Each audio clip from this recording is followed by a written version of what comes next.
Problem இருக்குது. இங்கே என்னோட தான் போட்டு சொல்ல முடியும். சரி சரி சார். என்ன இங்கே வாங்க, இங்கே வந்து போடலாம் ஃபஸ்ட்டு. அதை எடுத்துக்கோங்க.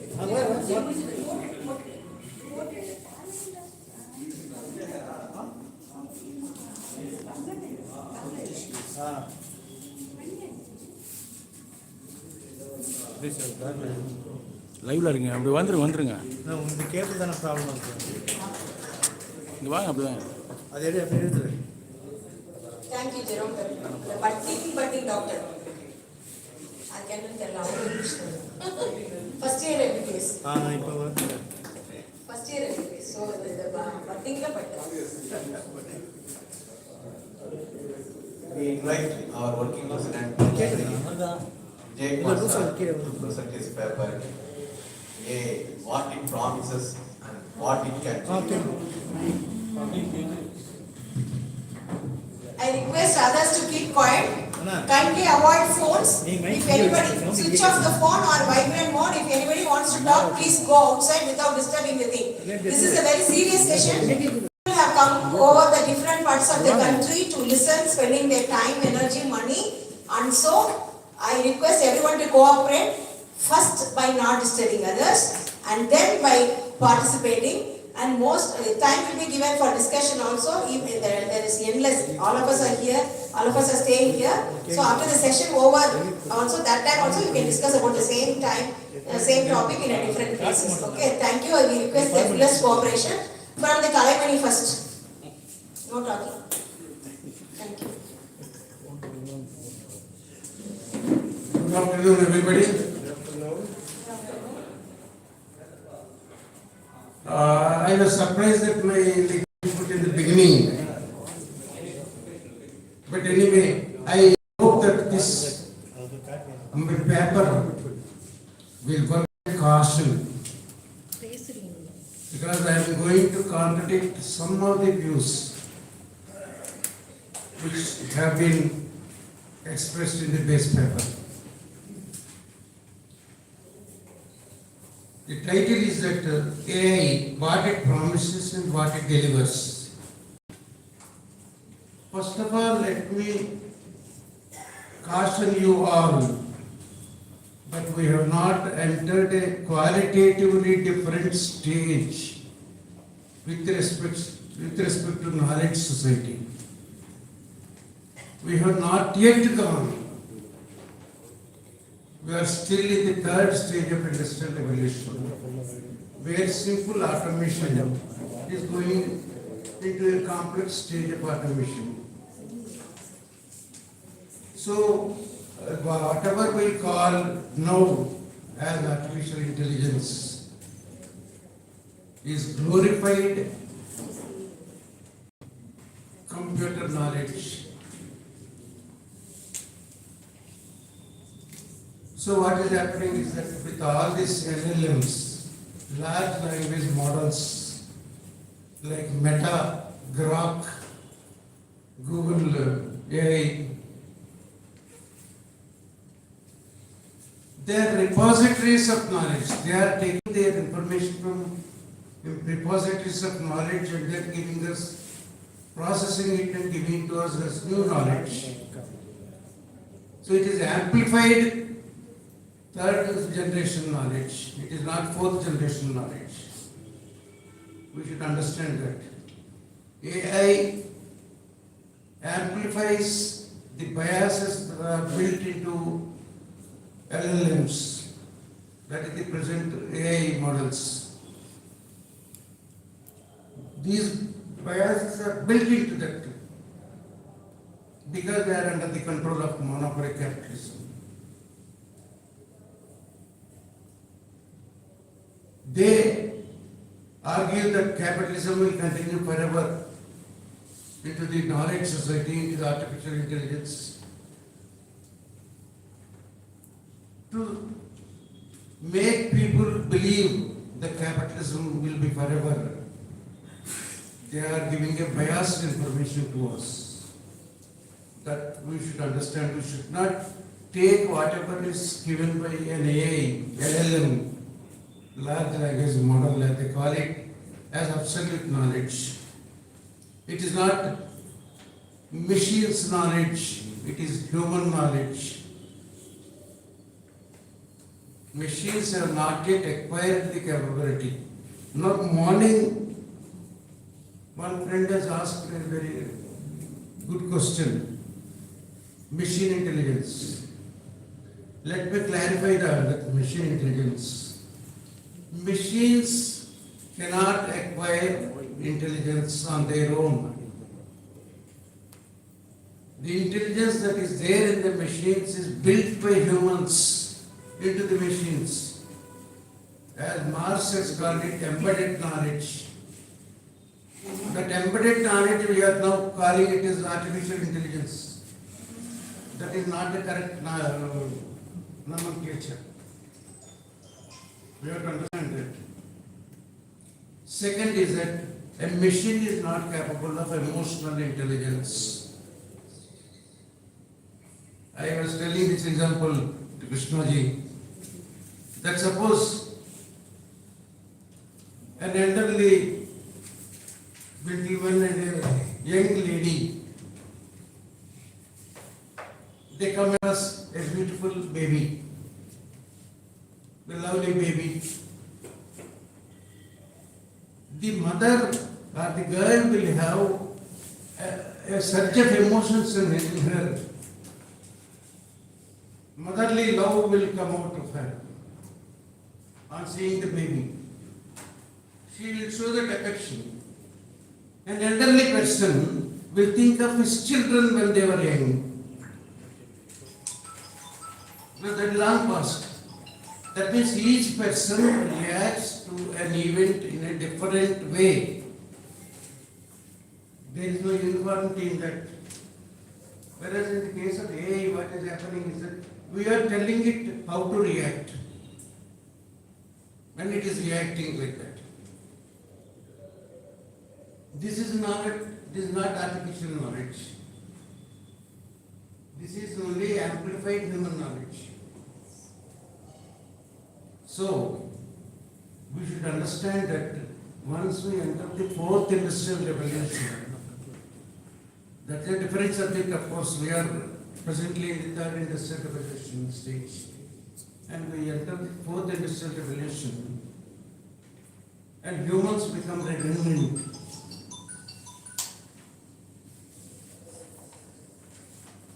When humans become redundant, surplus value becomes zero. That Marx has already raised this question in 1853 itself. He asked, when machines do everything without humans, what will happen to surplus value? After 150 years, 170 years, we are able to answer that question. Am I exceeding the time? No, you are reading, no? I have to tell them.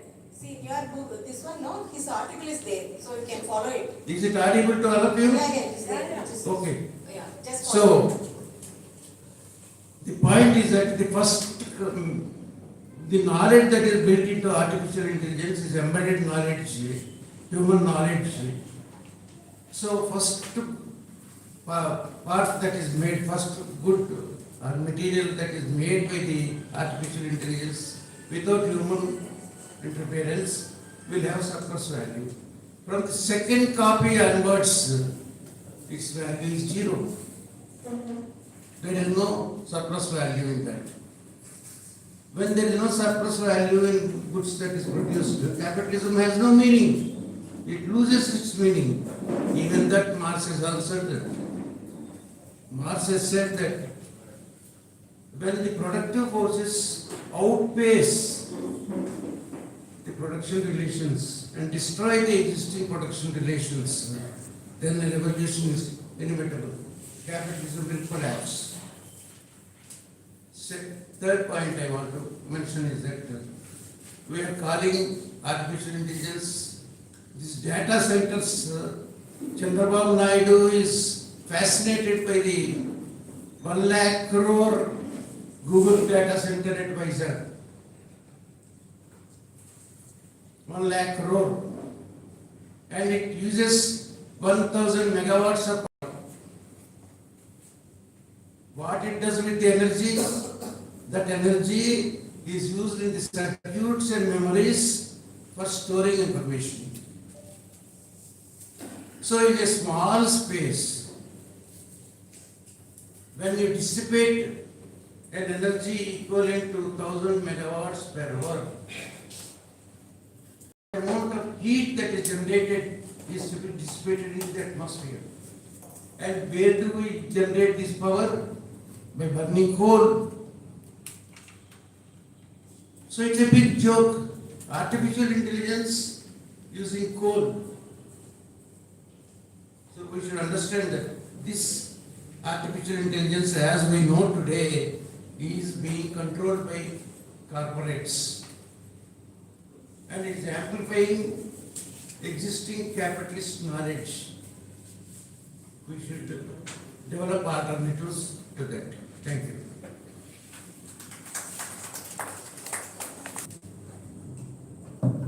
Session open for discussion. Any questions?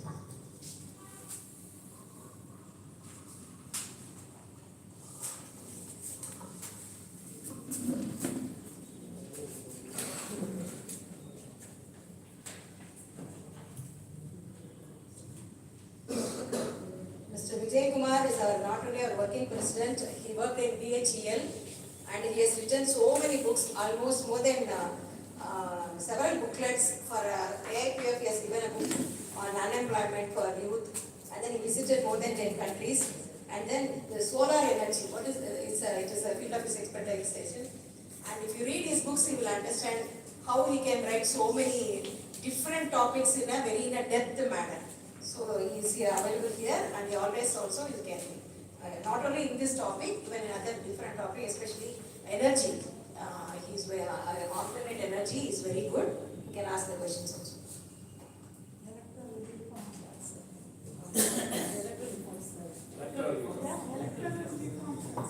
The electoral reforms, there is one important booklet on electoral reforms which is available in many languages, including Tamil, on behalf of All India Progressive Forum, and all these things was product of prepared by our senior people, and it is available. Even you can just Google it now. All India Progressive Forum electoral reforms, it will come.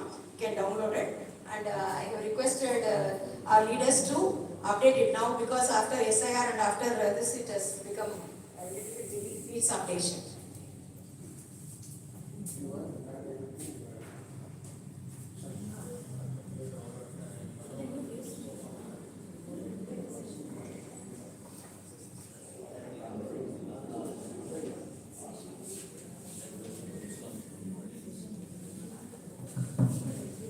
Any question?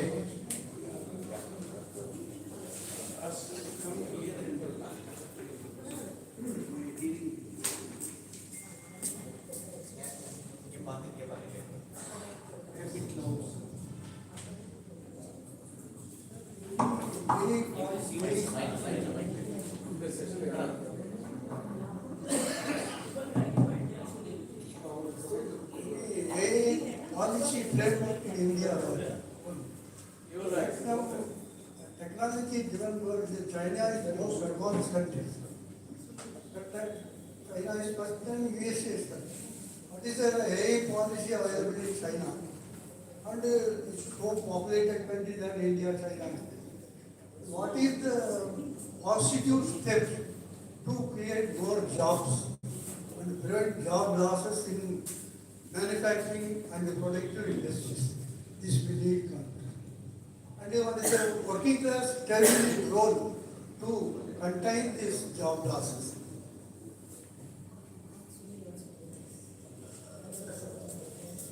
Mr. Sunil Kumar Singh, come to the desk. Mr. Sunil Kumar Singh, he's not available. Yeah. Come here.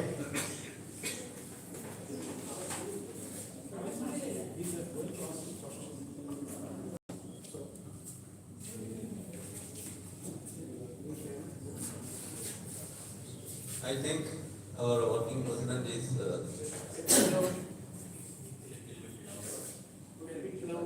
okay. Is not considering factually ask directly to it. You can literally- He must see your place. No, he has got marks. That is the same. That is the same. Face him.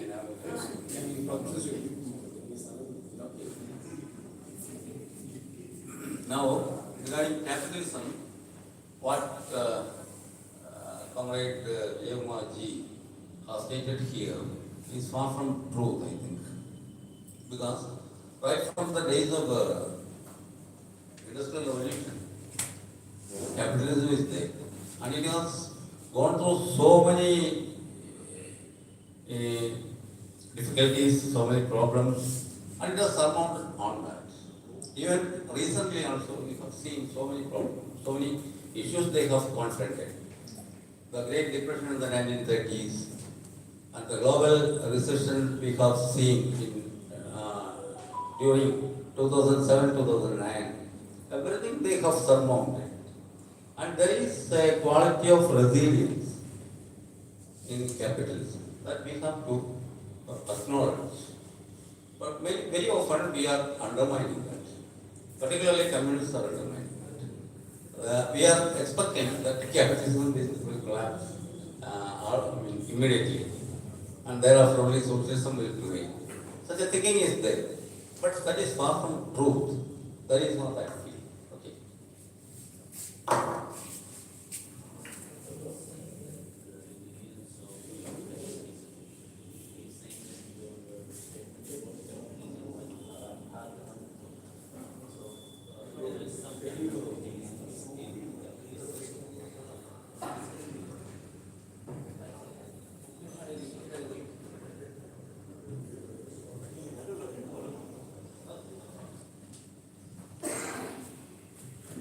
So, two very good questions are there. One is that capitalism, monopoly capitalism, is completely owning the knowledge industry. You may differ with what I said, but it is completely in the hands of monopoly capitalism. More so, when computers come, we all thought that information will become dissipated and then democratized. It happened to some extent, not totally. But now the reverse is happening. Monopoly capitalism is completely taking over information. What you should think they are telling us. This you may differ with me, but this is a fact. Number two, a knowledge society or a completely automated society will remove humans from the academic activity. There will be nobody working in factories or in services, any area of economic activity. Then what will happen? Capitalism will collapse. Because that's what I explained. Marx has already answered that question. It is for us to understand him. We should go back to Marx and then try to understand how a knowledge society of today works. But under socialism,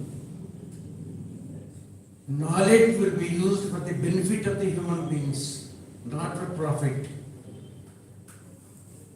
Knowledge will not be in the hands of monopoly capitalism, but it will be in the hands of the people. So, people will have more time for improving human relations. People will devote more time for improving human relations, for art, and other human capabilities. So humans will have creative role. They will still control the machines. That is why there is nothing like artificial intelligence. It is only machine intelligence. Still it requires human control.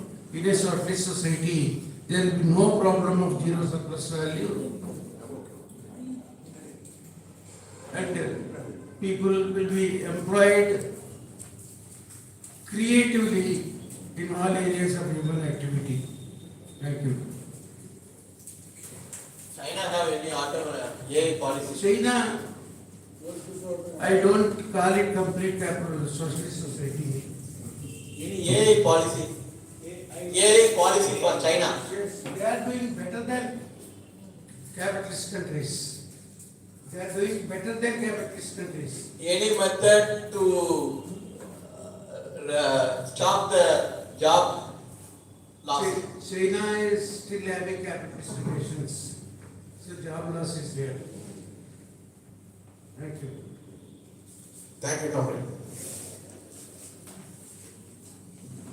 Next paper is AI Advancement of Service Sector by Dr. Yugal Rai.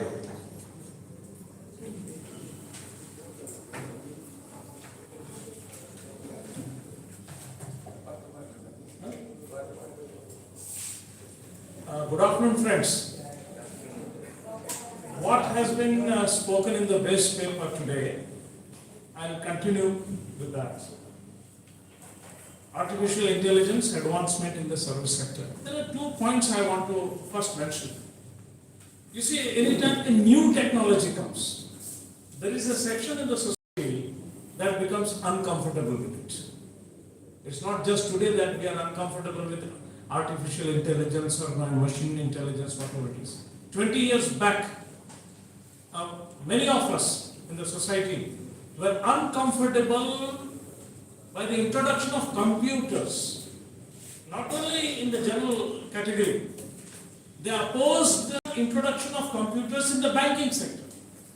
And today, it is impossible to operate the banking sector without digital technology. It is impossible.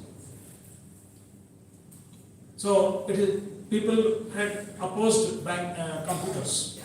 Not only that, people had opposed computers in our education also, saying that the teachers will become redundant.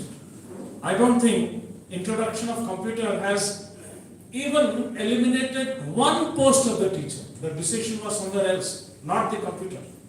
And similarly things will happen. So introduction of new technology has to be adopted, and we have to become comfortable with that. In fact, it is in a jocular way I can tell you, when steam engine was first introduced in 1804, long before India got its steam engines, in England, skeptics had said that human body is not designed to travel at a speed of 50 kilometers and beyond.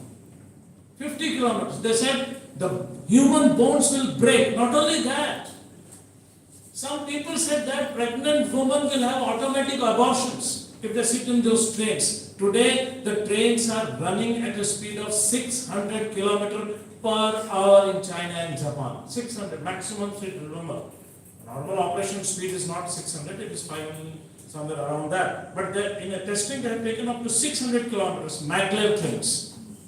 They are almost parallel to aeroplane, and now China has made the latest testing where the speed has gone up to 1400 kilometers per hour. More than the speed of average aeroplane in India. Average aeroplane speed in India is 800 kilometers per hour. And train is traveling at a speed of 1400 kilometers per hour. So, my first contention is that you cannot oppose technology. Technology comes. And technology will advance. It will definitely advance in every sector. The question is how to use it. And as Marx has said, Marx found that the technology has the potential to liberate labor. It liberates labor. Just compare co-pilot. Earlier used to be called as fireman in a steam engine. His job with the co-pilot in an electrical engine. The steam engine co-pilot used to work 4 or 5 times what the co-pilot works in an electrical engine. So technology has reduced the amount of labor, amount of hard work for the co-pilot. So I'll give another example. that the same technology is working and how it has got two different impacts. State transport bus, public transport. If it is a state transport bus, it benefits two sections of the society. Section 1, the employees of the State Transport Corporation. So many families. Now, in Maharashtra, we have 17 lakh families being benefited by Maharashtra State Road Transport Corporation. 17 lakh families, directly, indirectly, the conductors, bus drivers, the helpers, huge number of people there benefited by good salaries. A salary of a private bus operator in Nagpur is around 15,000 today. But the salary of a bus driver in the State Transport Corporation is minimum 29,000. The day he enters, it is 29,000, but within 1 or 2 years, he reaches 35,000 rupees. So, same technology, same machine being used in a private sector, it is exploitation. In a public sector, it is relief to the operator, worker. The second relief, in Nagpur, in Maharashtra, if I travel from Nagpur to Amravati, a distance of 150 kilometers, the state transport charges me 160 rupees. But the private transport charges me 360 rupees.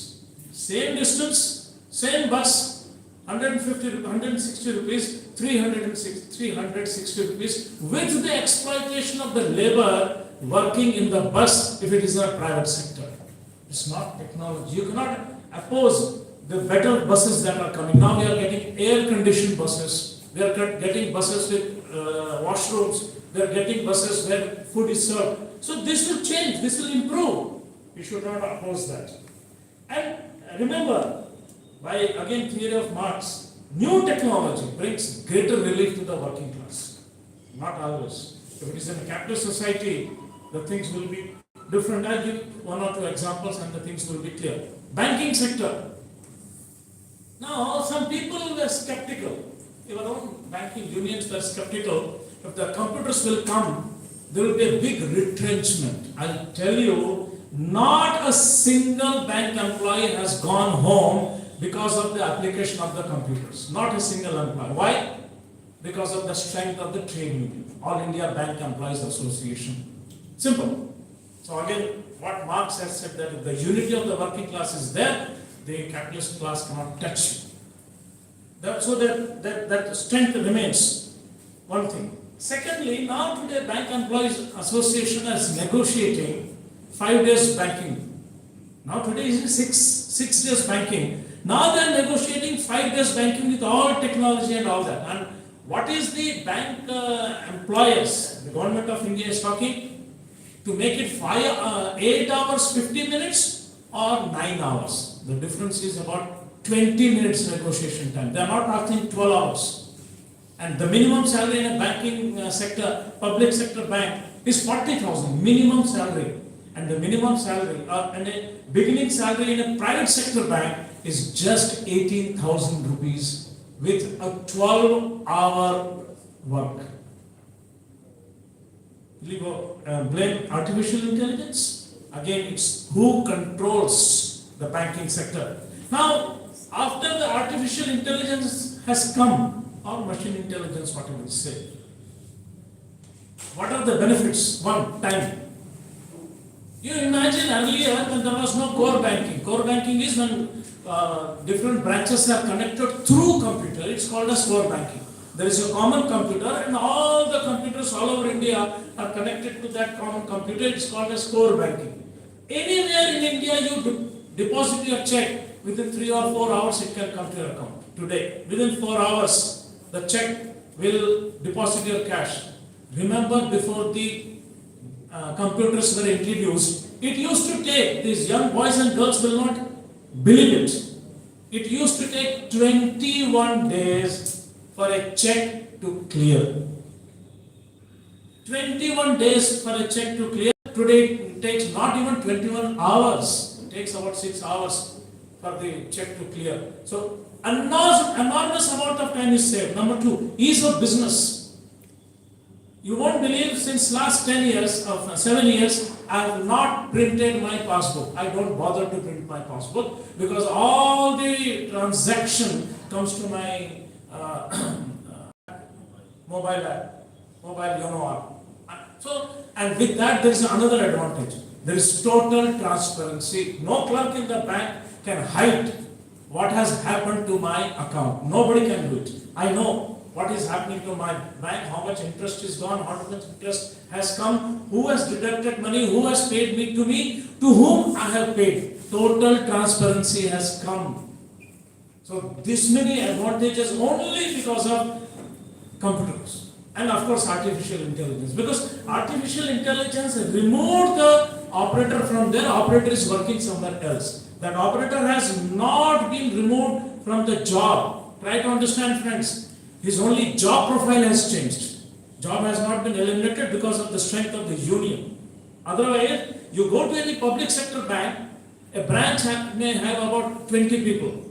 The same strength of the branch in a private sector will have only 7 employees. 7 versus 18. So it's the choice of the owners of the bank that will decide. But what is the danger? Banking fraud, yes. Earlier banking frauds were very few. Unheard of that. Today they have become common. Why common? I went to a bank and one elderly person came to me and said, "Sir, can you withdraw money using my ATM?" I said, "Sure." I said, "What is your PIN?" He said, "It is written on the ATM." The PIN is written on the ATM. Anybody can defraud that person. So if you are not conversant with the technology, fraud will happen. Fraud can be minimized when you are conversant with the technology. Number 2 now, transport. Friends, today sitting here, sitting on this DASE, we can book a ticket from Delhi to Guwahati. We are sitting in Chennai. Chennai is about 2000 kilometers away from Delhi and Guwahati is about 1500 kilometers from Guwahati. But we can sit here and book a ticket from Delhi to Guwahati, even without going to the bank or even without going to the counter of the railway reservation. That much ease has been brought by artificial intelligence. And the biggest thing, you remember 10 years back, we had to go after the TT running train. Baba, give me the reservation. He will say 500 rupees and we will pay him 500 rupees. Today that is eliminated, completely eliminated. The TT has no intervention as far as bank railway reservation is concerned. It is completely computerized. So much of transparency. Education. Now, sitting in Chennai in an ordinary college, I can get all the lectures of IIT, Mumbai IIT, Kharagpur IIT, Kanpur and give it to my students. Absolutely no problem. Of course, it has to be a government decision. The private universities don't allow, they charge money, hefty amount of one module, 1 lakh rupees. But government institutions, they don't charge because it's a policy since long that such lectures should be free. Number 2, earlier during my time when I was a student, if I miss a lecture, I miss that topic forever. If I get a question in the examination, I may not score. But today it's not like that. If I missed on 3-phase transformer, I go to Google, type 3-phase transformer, almost entire information of 3-phase transformer comes. But it doesn't mean that the importance of the teacher has been eliminated. No. Teacher's importance still is there because what the teacher can do, no artificial intelligence can do. Medical science. I think tomorrow there is a complete session on medical science. But friend, artificial intelligence has done wonderful work as far as diagnosis is concerned. Accurate diagnosis per patient, not the general diagnosis. You try to understand there is a difference. The doctors can tell us what the Dr. Rajni was talking in the morning. It's artificial intelligence on its own cannot do anything in medical field. It is the hands behind the artificial intelligence that decide what will be the impact on the surgery. But before taking up surgery, the artificial intelligence based laboratory examination or diagnosis, analysis can point out what kind of tumor is there is, how much is the sugar content of the blood in that patient, and how much anesthetic medicine that patient requires. All this can be done. Now, does the artificial intelligence does it its own? No. Some doctor has to input this information. And remember, sometimes I don't know why we fall for this fallacy. On a click of button, you'll do. No. It takes hours and hours and hours of input. Hours of input. And you have to input for each category of the patient. 60-year patient, 6-year patient. Patient with sugar, patient without sugar. Female patient, male patient. All these categories, information and basis, what he was talking of, logarithmic. So all this is converted to maths figures, 0, 1, 1, 0, and that is to be input into the computer. The only difference is that in fact, as a student of engineering, I know one thing.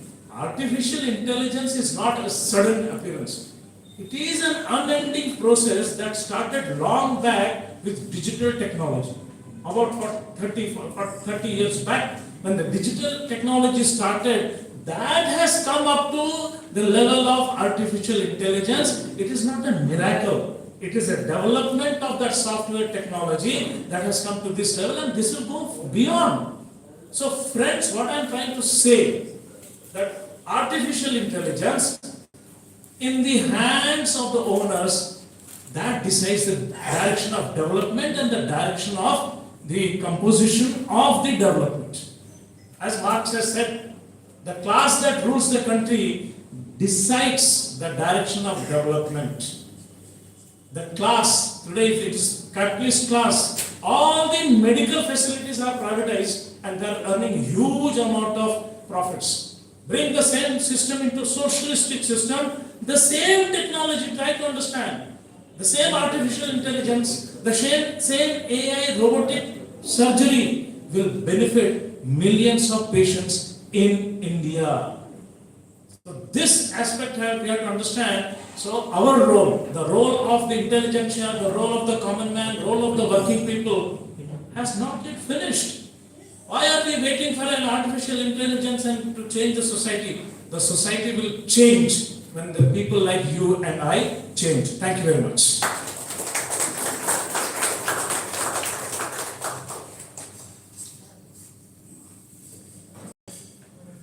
I request young student from far away, that is Tirupur, Jananan, to honor our medical student, first year MBBS. Third year MBBS. Anything spoken wrong about doctors? No. Come right. So I was telling about you that you know too many languages. So we were jealous of you. Thank you. Thank you. Support it.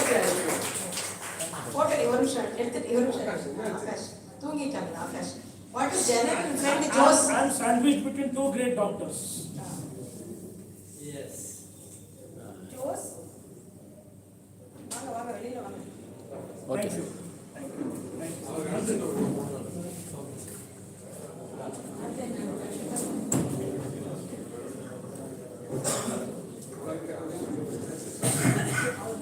Any questions?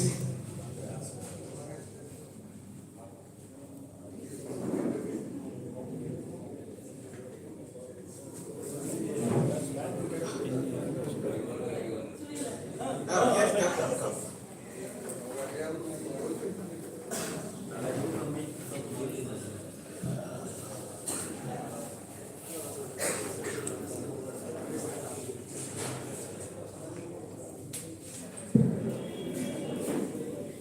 இங்கே போயிட்டாங்க sir sir sir sir centre வந்துங்க sir sir little bit closer sir little bit closer for camera sir sir Murlidan Garu.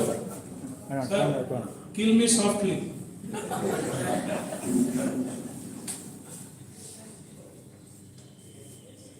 Comrades, in fact, our beloved leader, Yugal Raju, has trespassed into our territory. That is banking. I'm going home. In fact, I am also presenting a paper with regard to banking, related to banking technology, and all that. But some observations he has made here is not fully correct. When computerization was initiated in banking industry, not all the people were opposing it. In fact, I was belonging to All India Bank Employees Association while I was working in a public sector bank. We were not opposing it, computerization. In fact, we were just controlling the impact of computerization through an agreement with the bankers and also the government. Restricting the use of computers, or else the usage of computer in the banking industry was regulated in a phased manner. That was the agreement. And there was no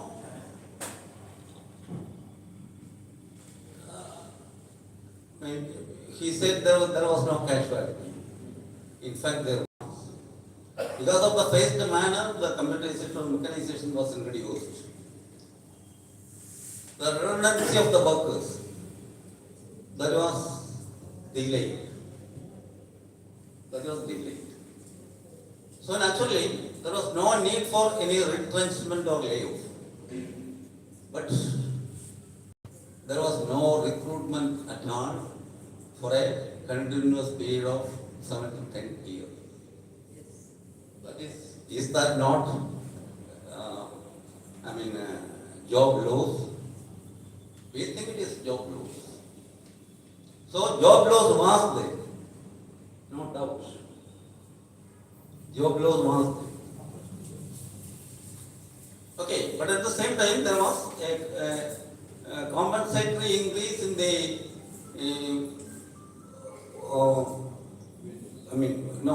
workers engaged in the computer industry. That is there. But that was not enough to compensate the workload in the banking industry. That is my observation.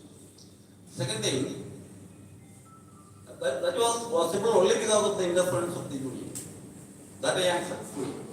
Only because of the intervention of the union, All India Bank Employees Association, that was made possible. Otherwise, that would not have been possible. That aspect I fully agree with him. And the second thing, he was citing some instances relating to the transport industry. And he was citing some examples with regard to that.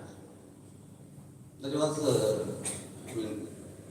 Maharashtra Transport Corporation was comparing the private sector operators and the public sector operators. I don't know, you have to make it clear whether the government is subsidizing the public sector for running the public transport system in the state.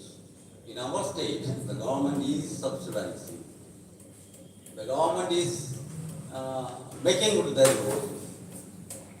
So naturally, the private players, private operators cannot behave to its workers as the public sector transport establishments are doing. That is natural.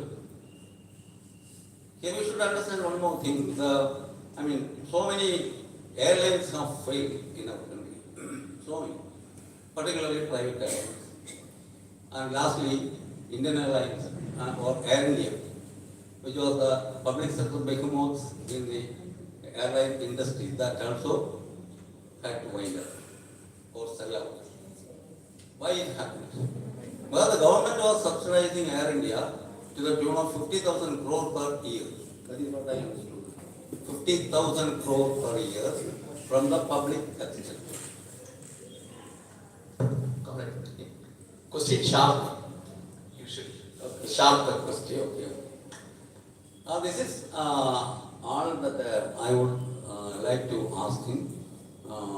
And every technological development he is attributing artificial intelligence also. So many other areas also we have mentioned here. But since it is not my domain, I am not entering into it. So others may elaborate on it. Thank you.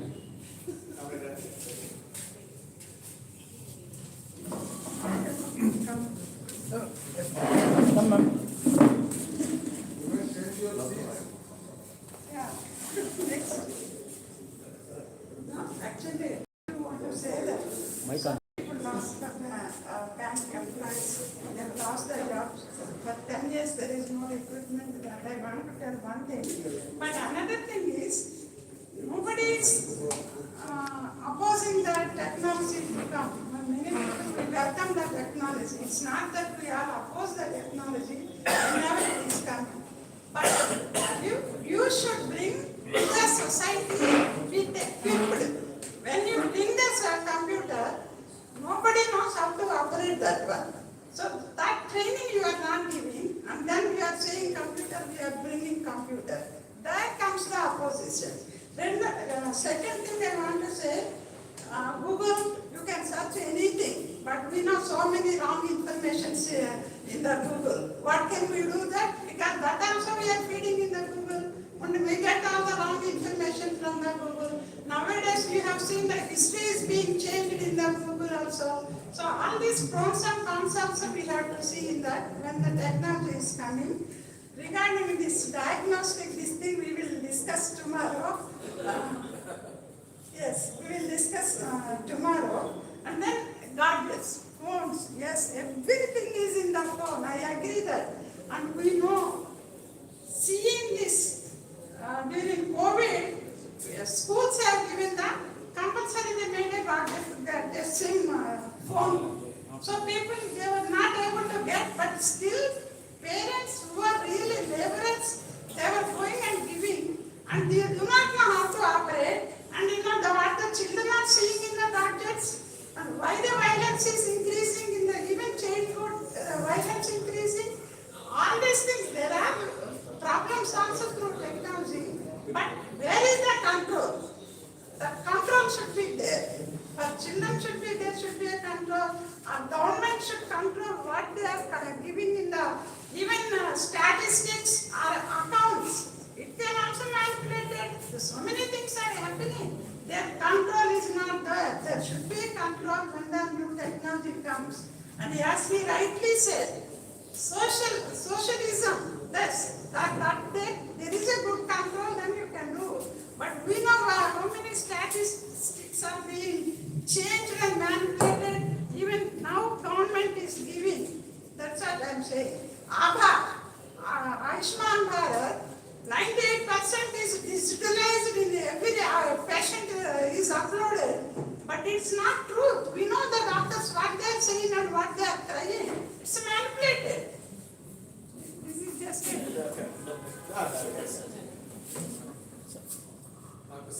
Okay, Sajid, radiation oncologist, Trivandrum Medical College. The main point which I want to ask is that there is no job loss. I don't accept that. There is no job loss. I don't accept that. It's a job profile that is going to change, and you have to get time to acclimatize for the change to happen, to accustom for that change to happen. Otherwise, we will really fall suffering. For example, the farmers with the new technology, they really lost their job and plenty died. Like that, Elon Musk says that doctors will lose their job. Elon Musk. I don't believe him because he's a fraud. He wants to settle people in the Mars with the false story that they land in the moon. And the technology part is that with the development, you just give time to acclimatize so that people will change the job profile to that particular one. And it is a fact that you lose job because the change is so rapid, so rapid. So rapid change happens. We have to have some safety mechanism by which we can control. That is the point of discussion. And concerning health, I am very sure that the middle class will suffer just because of three equations. One, the corporate hospitals are completely being taken away by the profit motivated people. The pharmacy industry and the biomedical equipment manufacturers are completely being driven by the foreign investigators. They can invest 100%. And the third is insurance corporations, they can also gain money. So the technology transfer that has to be taken into a way that you get time to acclimatize, otherwise the job profile you cannot control. One more input. In 1935, Walter Benjamin wrote the book on the work of art in the age of mechanical reproduction. In this, if you imagine Mona Lisa drawing, it is produced by in 1502. If you want to see Mona Lisa art, you go to Italy. Now technology is democratized. You can view in your cell phone. That famous translation is done by Dr. Balachandran in Tamil. There is Walter Benjamin. Another word, Maro app, Maro app, Wagli app. It's an educational app. See, Jerome, first year is First year. Where? Yes. All medical students will have a Maro app. It will contain famous doctors' explanation of diseases. These people don't go to OP regularly because of this. My the app, Mero app is very much better than our assistant, our chief. Why do we go on?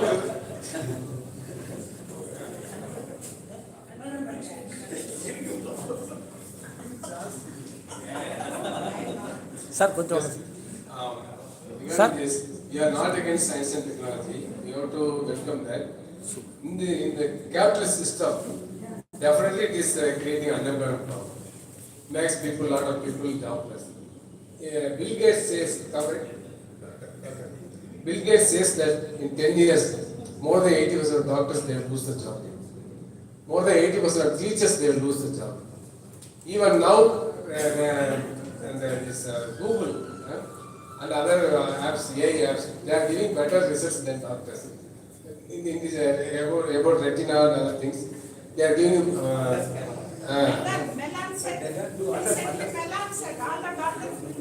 Yes. That's why under capitalism it will be a problem, under socialism it will be more useful. It will reduce the working time. We will have more time like that. Friends, there are two things. First, a general comment.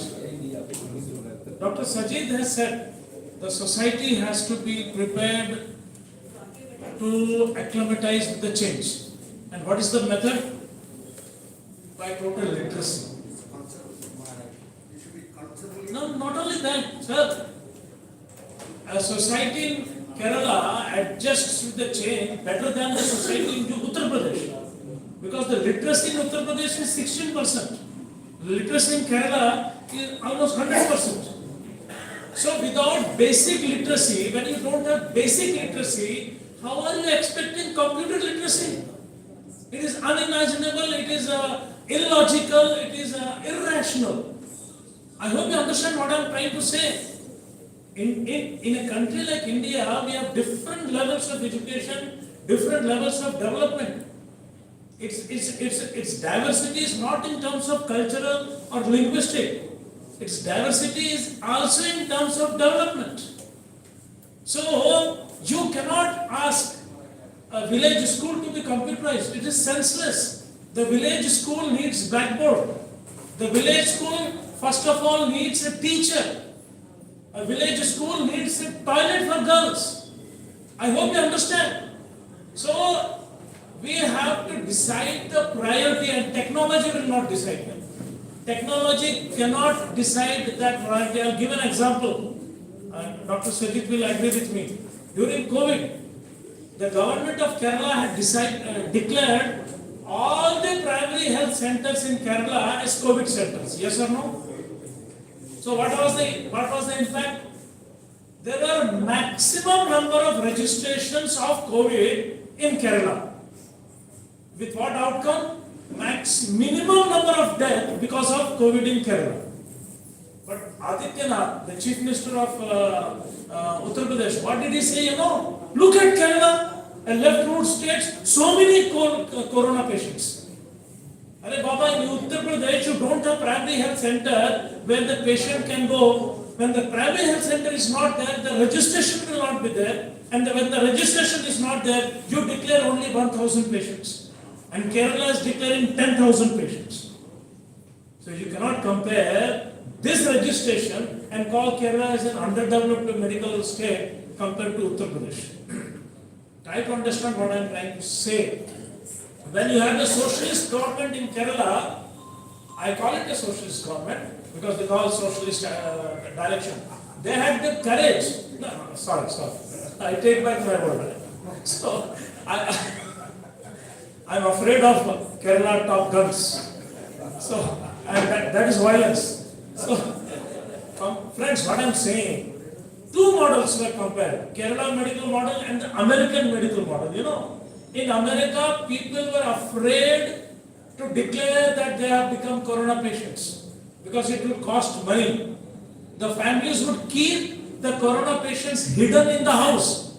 They won't mind them dying. And in Kerala, people are ready to go and register. So, level of development is not decided by machines. It is decided by the ideological understanding of the people in power. We cannot underestimate that ideological direction anywhere, anytime. Let us not forget. So that's one very important thing. Absolutely. So when you are talking of getting ready to change, you need literacy. A village is there and you want to introduce tractors. If you don't educate the farmers, they will not accept tractors. Even if you know that tractors are far, far better than the bullocks and the plow. I hope you understand. So that education is very, very important, and try to understand, friends. All socialist countries, right from Soviet Union to Cuba to Vietnam, their first priority was always education. Let us not forget. Their first priority was not metro or high-speed trains. No. And medicine.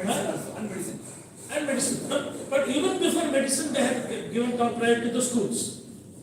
So that remains, that fact remains, that the basics of the development are to be understood, number one. Number two, you had asked a question, subsidizing public sector by government. I said the question is not that. The question is, when you have a public sector transport company in Maharashtra, there is a long-term employment. Try to understand the difference. When a driver is employed, he is employed for 30 years. When a conductor is employed, he or now she is employed for 30 years. So long-term employment is good for a healthy society. I don't know about Kerala, but in Maharashtra we have this 30, the retirement age is 58. So number one. Number two, social security. Whatever is your earning, you get social security in the public sector. So the salary plus social security, that is the level of his earning. Third, now You are not answering to my question. What is a subsidized loan? see, it depends on every year the government in the budget decides that. It's not a permanent thing. The annual budget in Maharashtra Assembly, when it is passed, and if the MSRTC loss, the government pays the loss. If it is not in loss, they don't pay. At present, is it at loss? At present, is it at loss? No, it depends. It depends. So see, if the suddenly diesel prices went up, it went into loss. I hope you understand. And after a long time, they will upgrade their ticket cost and they will come into profit. So it's more professionally run body, right? So I cannot say that permanently it is cross-subsidized or not, but the government helps because again the trade union class in the MSRTC is very strong. Now, Dr. Rajni, diagnosis, you will diagnose me tomorrow. So till then I can breathe. No, doctor, see, accuracy of diagnosis has improved because of artificial intelligence. Let us accept it. Not only accuracy, time taken to diagnose, that is reducing. And thirdly, try to understand, friend, in a private diagnostic laboratory, if there were 2 assistants, now with artificial intelligence, there will be only 1 assistant. So one job lost. 1 job lost. Yes, in private, but no job lost in medical college, medical hospitals. No job is now being provided in medical college. No, I differ with you. Why? Because it is the policy of the state board, even before coming of artificial intelligence, when the governments would change, when the rightist government would come, wait. In Maharashtra, I am telling you, when the rightist government came, they stopped all recruitment. But you know that one person is removed, one person is there, this person has to do 12-14 hours duty that. Yes, tomorrow it will be detailed discussion. Time is up. First thing is, Again, tea is not hot now. No, what I'm saying, the important thing is who sits behind the decision-taking machine. That is very important. In our state, the medical college teachers are on strike, demanding 1 point. They want those. They want? Right. I agree with you. No, friends. No. When Dr. Manmohan Singh brought globalization, 1991, in Maharashtra educational institutions, recruitment was reduced to half. Even before artificial intelligence came. I hope you understand. How did they do it? In a single class there were 40 students, now there will be 80 students. Simple. You don't need artificial intelligence to do a pro-capitalistic decision. I hope you understand. Increase the number of students in a class, number of teachers are reduced. So this is deceit of the people's mind.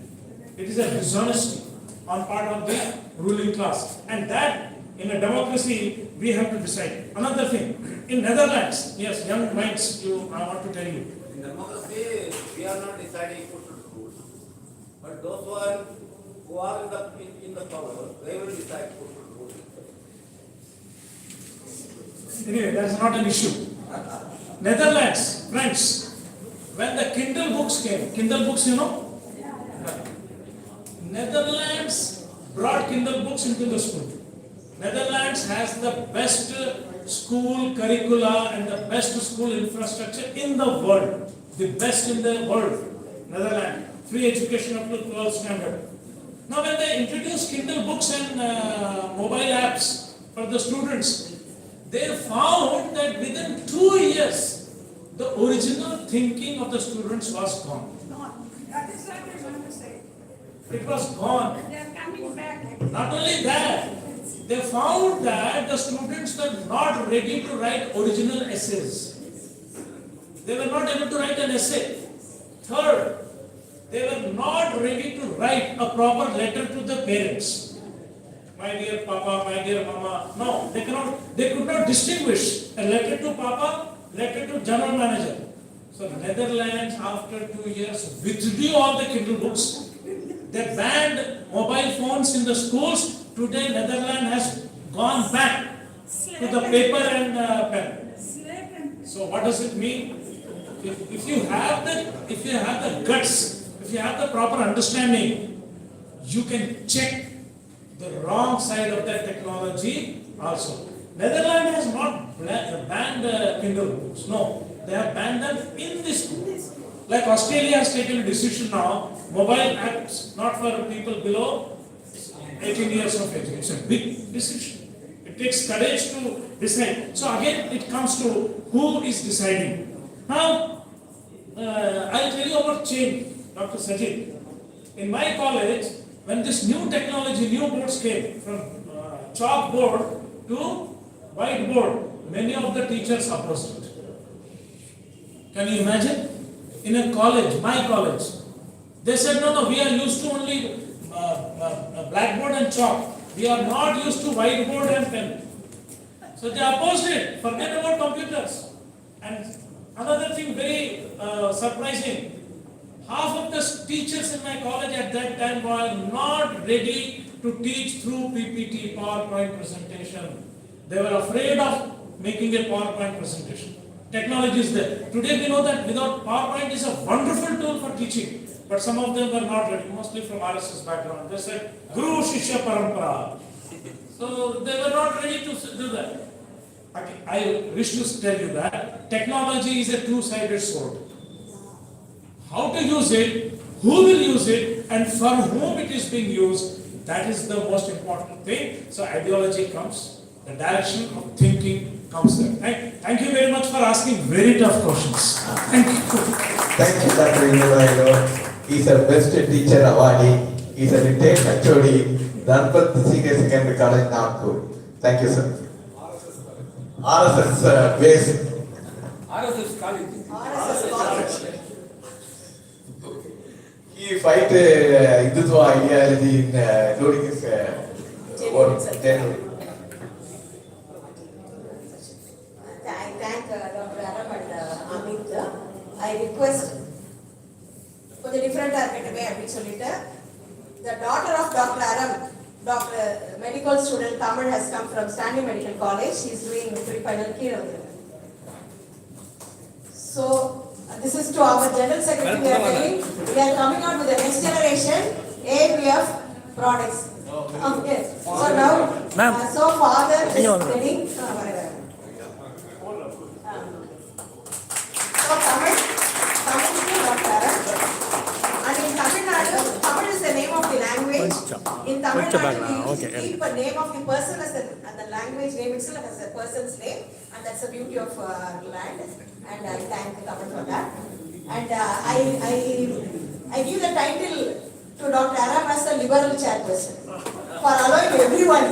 No angry from anybody. Everybody was allowed to talk. Everybody. So liberal chairperson degree goes to award goes to Dr. Aram and Amit from Tirupur, medical student, third year MBBS student, Jose. He is going to honor Advocate Amit Kumar Singh from Bihar. Liberal coordinator. And because he is liberal coordinator, I am asking you to continue for the next session also. So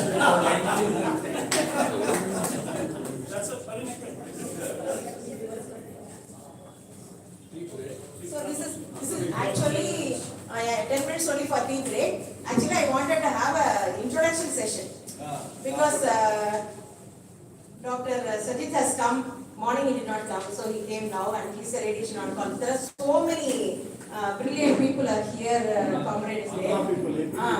AP people have come. Some people have come late also. So I just wanted to have some introduction. So come fast in 10 minutes tea break, and then the fast sweet introduction is waiting for all of us. Come on. Half minute. 90 seconds. You have to tell your name, your qualification. Introduction session. Introduction session.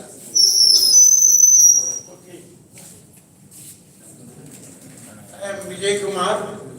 I am M. Vijay Kumar, working president of AIPF. I am from Andhra Pradesh, but representing the center. Thank you. Qualification and field of interest must. I am Anil Raju Male, General Secretary of AIPF.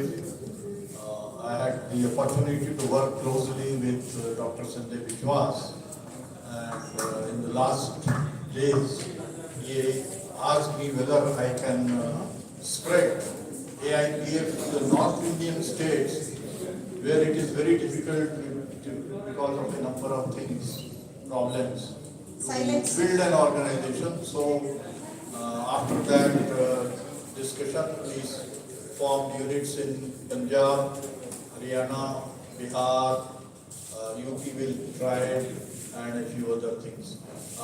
My field of interest is science and technology and philosophy, and my education qualification is MSc in botany. Thank you.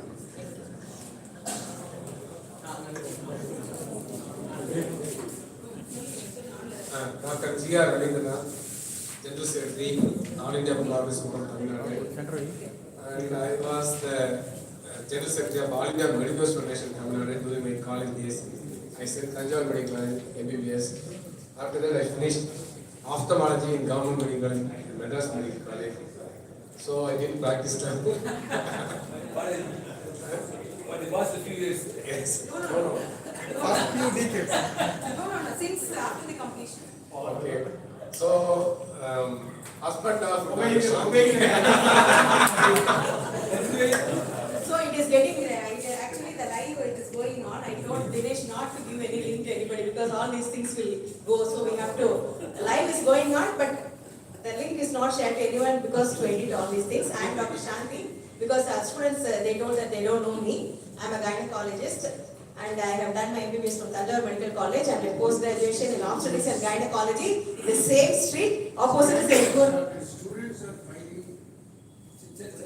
Opposite is the Egmore Museum, then is the Kandivara Library, next is the India's and in fact world biggest baby industry where I did my post-graduation, that is obstetrics and gynecology. Now, obstetrics, same street. I think this you people have to go there, that's a temple for us. And second thing, my son is also now working there as an obstetrician and gynecologist amongst Madras Medical College. And yeah, after that I have done a Bachelor of General Law because that is a correct course because I was in service. I worked in ESA Hospital KK Chennai for 22 years. Then I have taken voluntary retirement doing All India Progressive Forum, the Doctors Association for Social Equality and training mainly for doctors, both government, private.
அதுவரை இறக்குற பெரிய நிலச்சொல்ல எல்லா சொத்தையும் ஏழைகளுக்கு கொடுத்தாரு.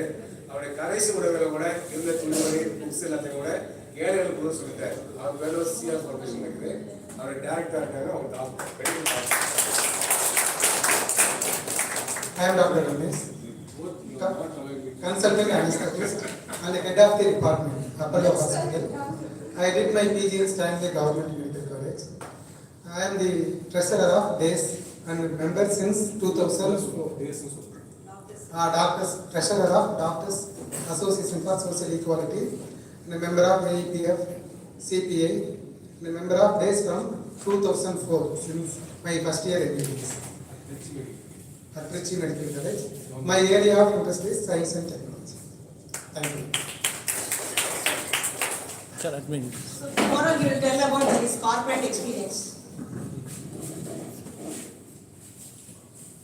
I am Dr. Jonakuti J. Purgil from Kerala. I am a PhD holder in environmental science. I have taught physics in a college for 32 years. I am principal of a self-financing college in Kerala. I am doing some work related to environment. That's all about it. So environment and EDG is very closely related.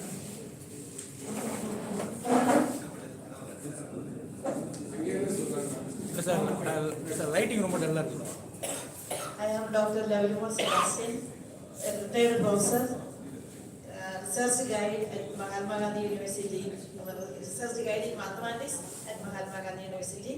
My area of interest is application of mathematics. My aim is applying fuzzy mathematics in AI. Yes.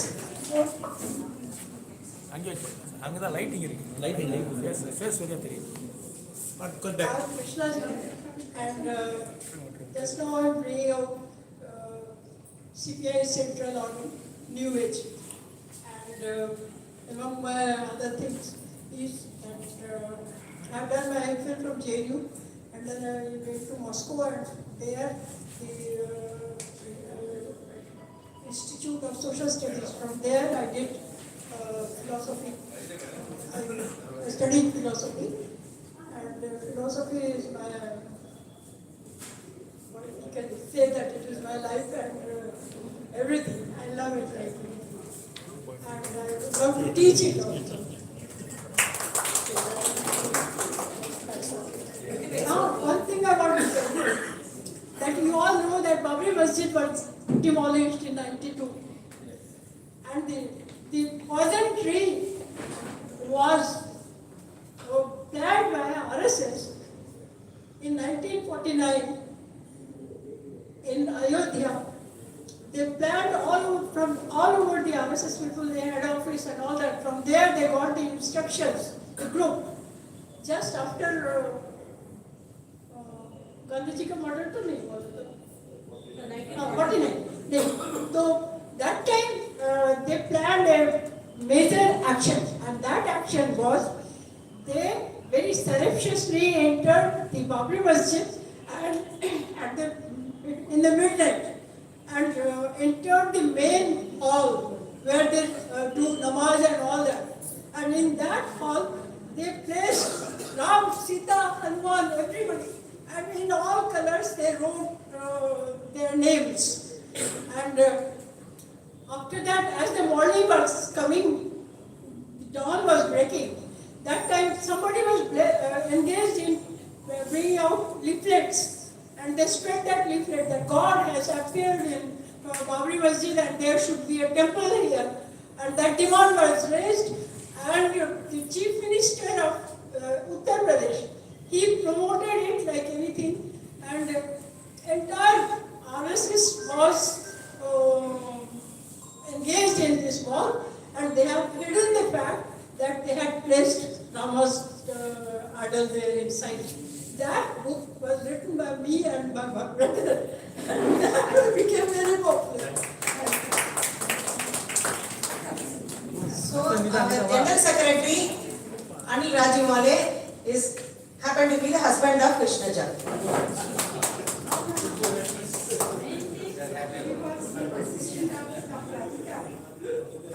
Next. Vasanth வா வா வா வசந்த் விட மாட்டாங்க உன்னை போ.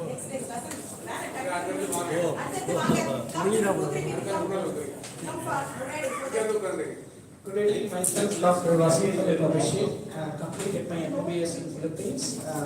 I'm currently serving as General Secretary of Tamil Nadu Medical Student Association, Foreign Medical Graduates Wing, under the guidance of Doctor Association for Social Equality. So all சின்னதா இருக்கேன்னு பார்க்காதீங்க, காரணம் பெருப்பு. He appears to be small, but he is a great fighter. I'm Gokul Raj. I'm Gokul Raj, third year MBBS student from Salem Government Medical College. Field of interest neuroscience.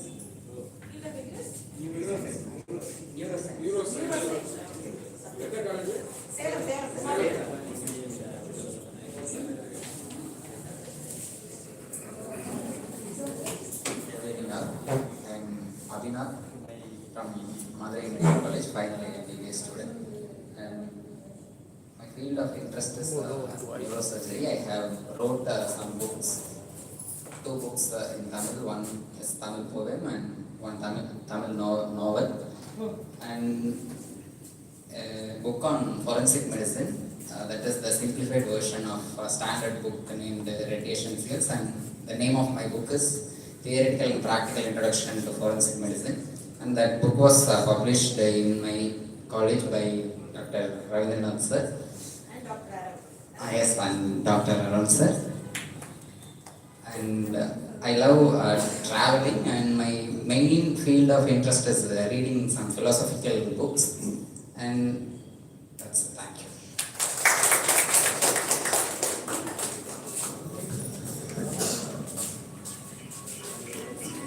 I'm Arun Kumar from Kanyakumari district. So I have completed 3 master degree, MSc, B.Ed, MA, MBA.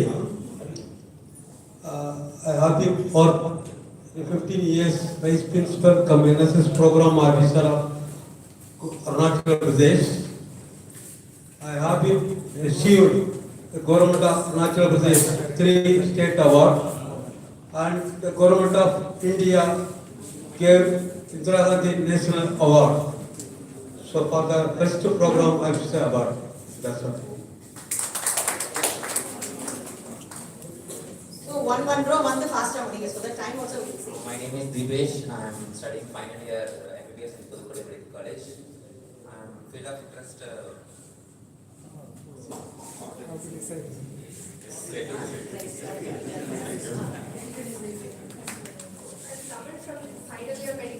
Final year from Stanley Medical College. I like to read books and write examples.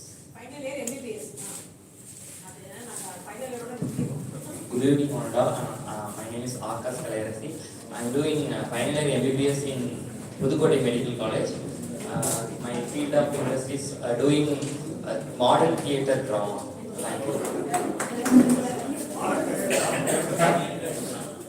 Modern theatre drama, and we got these students from by conducting various competitions, essay competition, poem competition, and this is the same hall.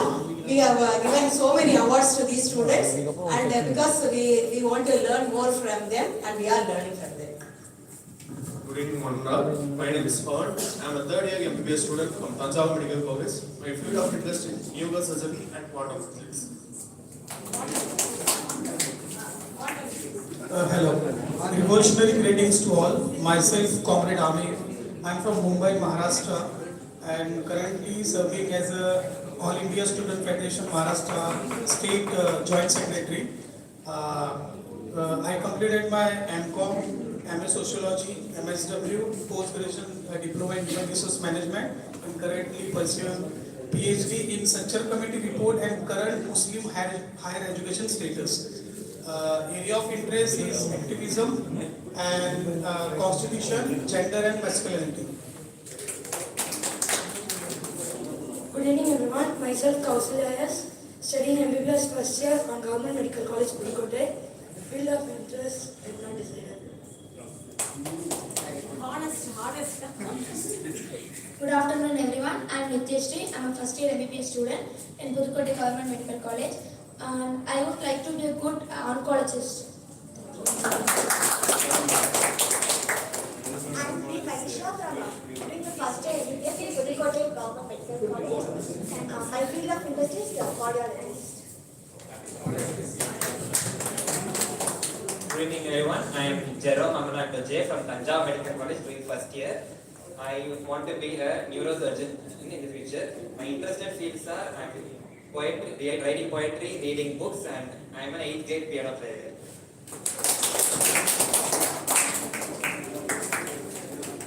I am A. Navadaya Krishnan from Verular district, Tamil Nadu. I am a retired village administrative officer and now I am a district bearer of Tamil Nadu Literary Art and Literary Association, Verular district and AIPF. So we have 3 more papers today, and so I request one row to come over here. To எல்லாருக்கும் வணக்கம். I am from Tamil Nadu. என் பேர் வந்து Revathi. I am a secondary grade teacher, a retired teacher. Aran doctor conducted a meeting. I attended so many times. And then Ravindranath doctor and Santi madam are also our best friends.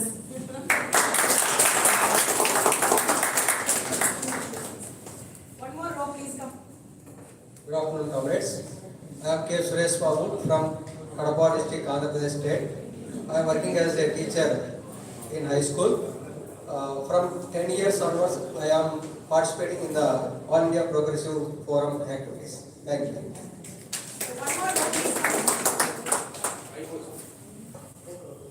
Good evening, all of the dignitaries of the AIPF conference. I am retired, I am P. Hyderali, retired headmaster. I am Kadapa district AIPF president of, now recently appointed as a president of AIPF. Thank you all.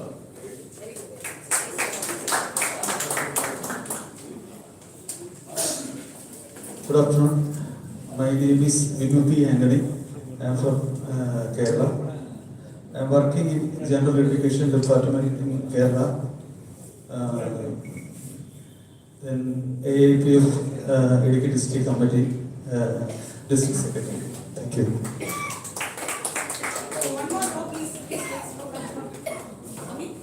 Doctor, my name is Dr. Viju P. I'm basically an engineer. My name is Dr. Viju P. I am a retired deputy chief engineer from Kerala State Electricity Board. And presently I am working as the district president of All India Progressive Forum.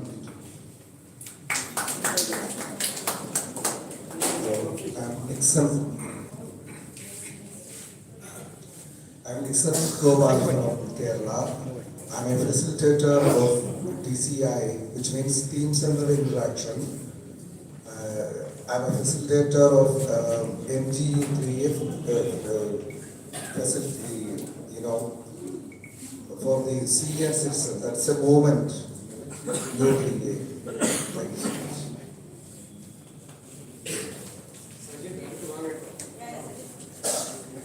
My name is Sunil Kumar Singh. I have done engineering from PIT Sindri, presently in Dhanbad. I came in contact with AIPF in last seminar held in Patna.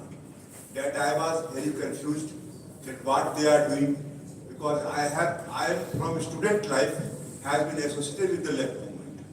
So I was surprised that why this was taking place and why progressive people are interested in it.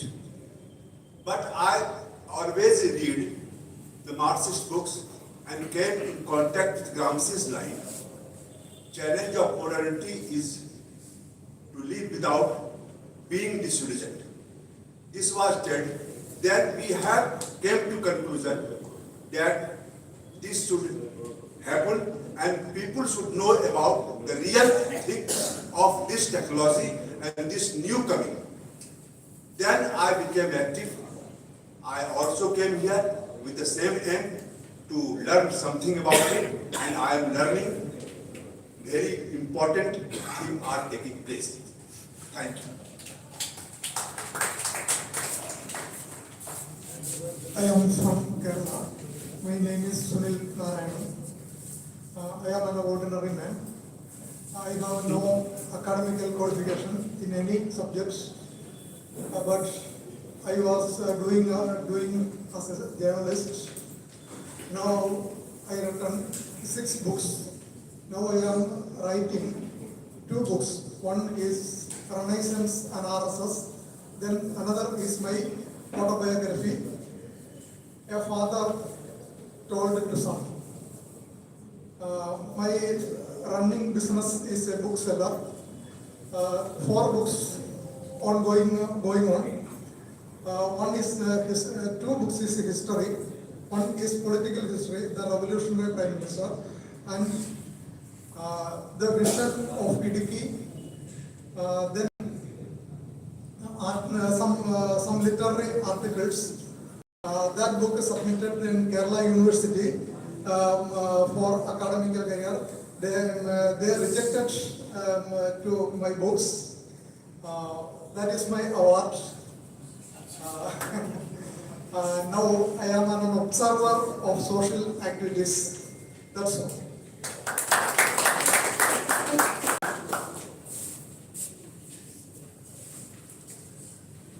Dear friends, good evening all. I am K.R. Rajendra from Kerala.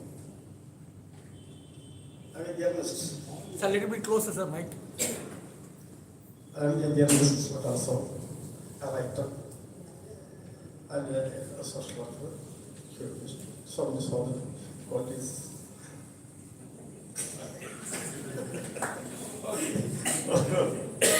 Thank you. Sir, அந்த மாதிரி கொடுங்க sir, ரொம்ப லோவா இருக்கு.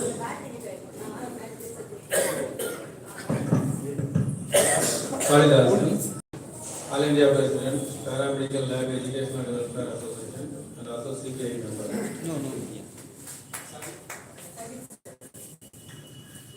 I am Dr. Saji. I am an radiation oncologist. Former additional director of our campus, Radiation Cancer Center.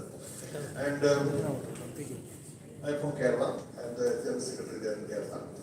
And what I used to say is that recently I am very proud to say that I received a patent that was in engineering, biomedical engineering, of an irrigation which is used to my patients. I am working as specialist in GA oncology, GA lab oncology. So it is for my patients. So I could say that I devised it along with my colleague, my sister, and we received the patent. And I'm waiting for another 2 patents. So that is one more nuclear medicine is at home. That is Mrs. Sajid. Good afternoon to everyone. I am Sagadevan. I am from Kalpakam. விட்டுருங்க. Kalpakam Department of Atomic Energy. I am still the student for 30 years. Still reading in one system. A very enthusiastic person for social injustice, fighting against social injustice, trade unionist. I love to read books, music, and etc. Thank you. Next person. So here atomic energy, we have Department of Atomic Energy at Kalpakam. Next person. One row full come, please. So we used to see, if they say Kalpakam, we understood. Hello everyone. My name is Sajid. I am from Kerala. Actually, Back. Okay. Writing is. okay. Right. Yes. Tiruvandhuram district, the secretary of All India Progressive Forum, Tiruvandhuram district. I am working as a school principal, and basically I am a farmer. I like agriculture, and I like art forms like Kathakali, music, etc. I was a photographer.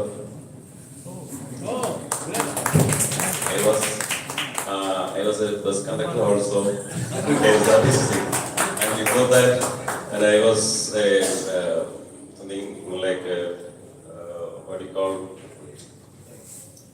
Pilot. No. Company executive. I was an executive for a company. I was doing such more than jobs. Okay, I'm so happy to see all intellectuals. Who is the intellectual? All of you are from all over this India. I'm so happy to see you all. Thank you.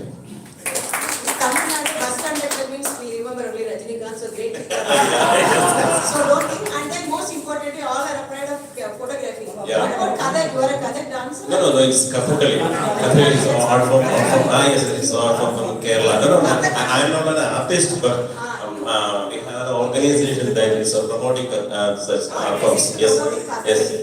Okay, thank you.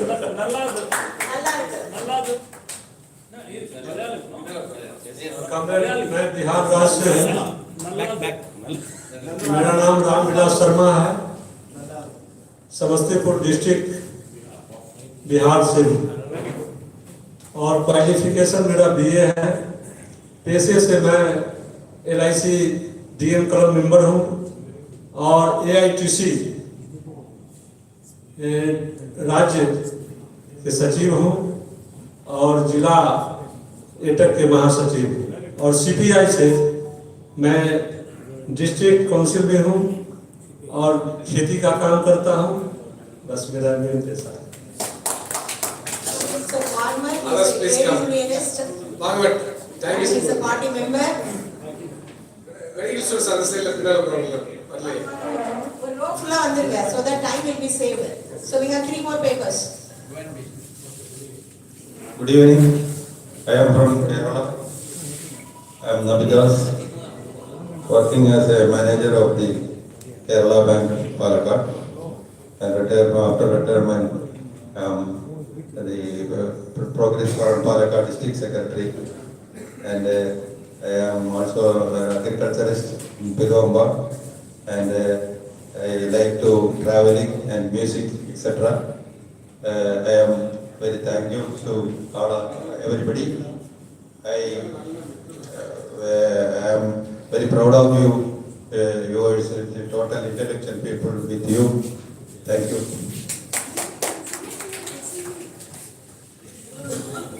Myself, Muralidharan Pillai from Kollam, Kerala.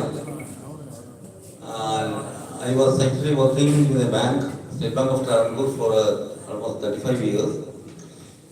And I am associated with I was associated with the bank trade union movement almost all that time, all that period.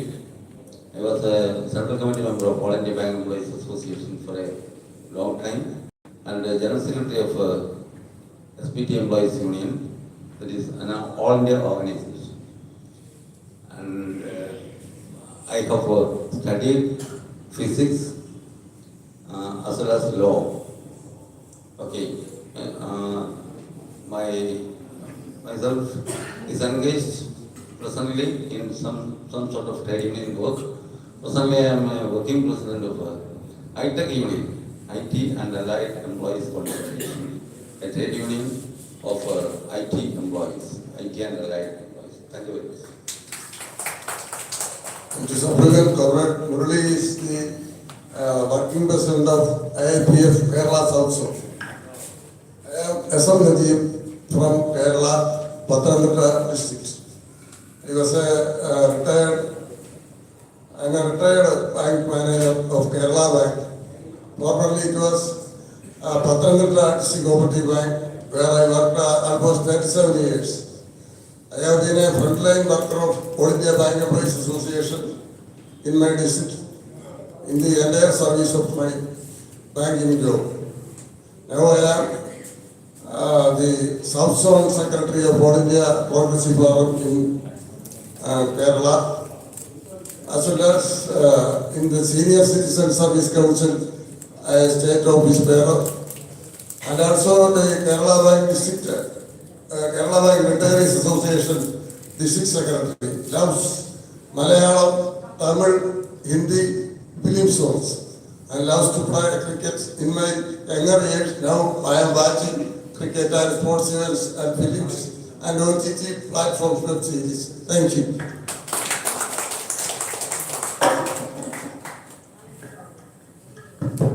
Good evening all, this is Shubham Banerjee from West Bengal. I have completed my PhD in biochemistry and bioinformatics, and I was the national president of AISF from 2018 till 2023. Presently I am a political activist and continuing my postdoctoral research. My area of interest is genetic sequence analysis, and one good thing to share with you that our organization AIPF has formed its unit in West Bengal. Professor Shubhodar Dasgupta, the president of West Bengal College and University Teachers Association, the largest professor union. So he has been elected the new president of AIPF, scientist Mridul Das. He has been elected the working president of West Bengal unit of AIPF, and I have been elected the convener of West Bengal AIPF. Thank you.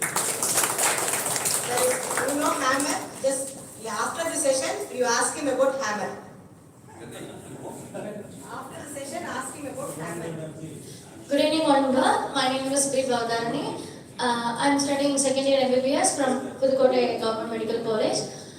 Field of interest I'm studying is pediatrics, and I need to be a good social activist in future. Thank you. Good evening all, I am Priya, second year medical student in Pudukkottai Medical College, and my interested field is public health.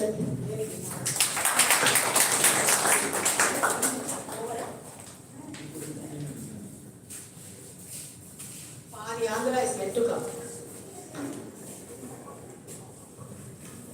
Good evening, friends. My name is Muralidhar, former national president AISF. Now I am working in trade union. My interest in field is unorganized labor activities.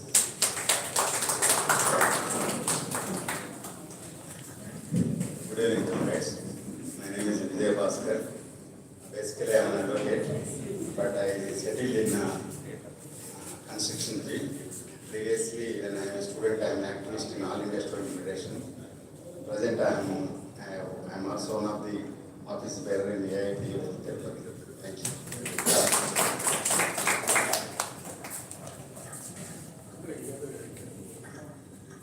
Good evening everyone. I am M. Gautam from Government Mohan Kumar Mohan Medical College, Serra. I am first year MBA student. Thank you. Good evening everyone. Myself I am Naresh Kumar. I am doing MBBS first year in Government Mohan Kumar Medical College, Serra. And I hope I need to do other things in my future. Thank you. Myself Josie. I am a third year medical student. I am studying in Government Airport Medical College. My field of interest is in pediatric department. I love to be a pediatrician. Thank you. Good evening everyone. I am Jalan from Tirupur, Government Medical College Tirupur, and currently pursuing third year MBBS. My field of interest is obstetric and gynecology. I am T. Poonamalasu. I am pursuing my first year MBBS in Government Mohan Kumar Mohan Medical College. My field of interest is gastroenterology. Thank you.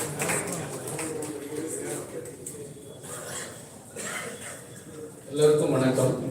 எல்லாரும் என்னமோ டசு புசுன்னு இங்கிலீஷில் பேசுறீங்க. எனக்கு இங்கிலீஷ்லாம் பேச தெரியாது. அறம் அப்பா பெரிய பீஸ் வச்சிருப்பார், அவரை பார்த்தா நான் கலைகள் கேட்ட பற்றி வந்தேன். அதே போல் டாக்டர் சாந்தி மேடம் ஒரு 20க்கும் மேற்பட்ட மார்பக அறுவை புற்றுநோய்க்கு சாதாரண ஏழைகள் அழைச்சிருந்தப்போ அவங்களுக்கு பழக்கம். அதனால் நீங்கள் ஒன்று எழுந்திருந்து எல்லாரும் கைத்தட்டலாம். எல்லாரும் ஏழைகளுக்கு உதவி செய்ய. அதே டாக்டர் ரவீந்திரநாத், நான் பிஎஸ்சி பிசிக்ஸ் எல்லாரும் ஒரு நிமிஷம் எழுந்திருந்து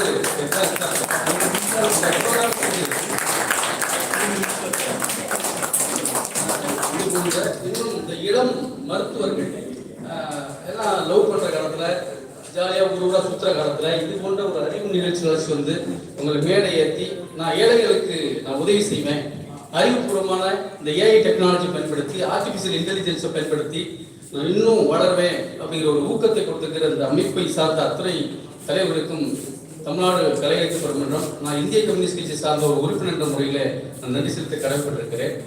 நான் படித்தது ஆசிரியர், ஆனால் வேலை கிடைக்கல. இந்திய கம்யூனிஸ்ட் கட்சியில் இருக்கிற எங்களுடைய பழைய திருவாரூர் மாவட்ட செயலர் வீரசேனன் போது தான் எனக்கு அரசு போக்குவரத்து கழகத்தில் ஒரு நடத்துனர் வேலையை வாங்கி கொடுத்தாரு. அந்த வேலையை பயன்படுத்தி தான் நான் இன்னைக்கு மாநில செயலாளர்களில் ஒருவராக state secretary, one of the state செக்ரட்டரியா என்னை இந்த கட்சி உருவகப்படுத்தியிருக்கு என்று இந்த நேரத்தில் நான் தெரிவித்துக் கொண்டு அவர் ரவீந்திரநாத் சார் என்னை எப்படியாவது மேலே ஏற்றி அறிவாளியாக்கலான்னு பார்க்குறாரு, அதனால முடியல. தமிழை தவிர வேற எதுவும் தெரிய மாட்டேங்குது. இன்னமையாவது நான் கற்றுக்கிறேங்கிற ஒரு உறுதிமொழி கொடுக்குறேன். நன்றி. ஸ்ரீ டாக்டர் ஆரம்ப வருகிறது ஆங்கிலத்தில் மொழிபெயர்ப்பார். He didn't know English, so he only talks in Tamil. He completed his teacher training institute, but he worked as a transport worker. Dr. Sandhi ma'am is treated a poor CA patient, 20 patient. He brought to Sandhi, and Sandhi treated with this government facility. And Dr. Ravindranath has forced to learn something, but he is not trying to learn. He wanted to young medical graduates. He is very much pleased about their wishes. They want to work in a social front with the AI technology.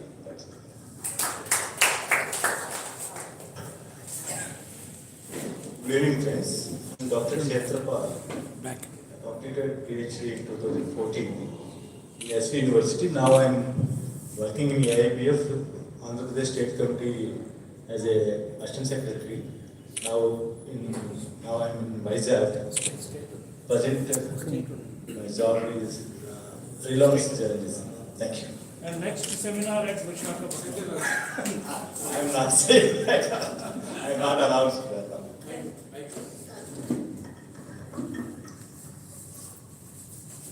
Good evening to all. I am Senthil Raja. I have completed my BE in Madurai Tyagaraja College of Engineering and completed my ME in Chennai Anna University. Later I joined TCS, around 17 years of IT professional experience. And later to do my one public welfare project, I quit my job and doing for this public welfare project. That's it. Thank you. So I think it's over the introduction session.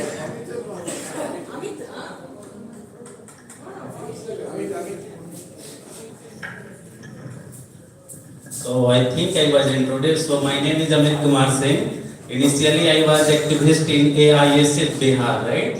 And I have done my graduation in law, LLB, LLM, and then I qualified NET JRF and went to JNU for PhD, right? So now I am going to submit PhD in the first week of the January, and I am the National Secretary of All India Progressive Forum also.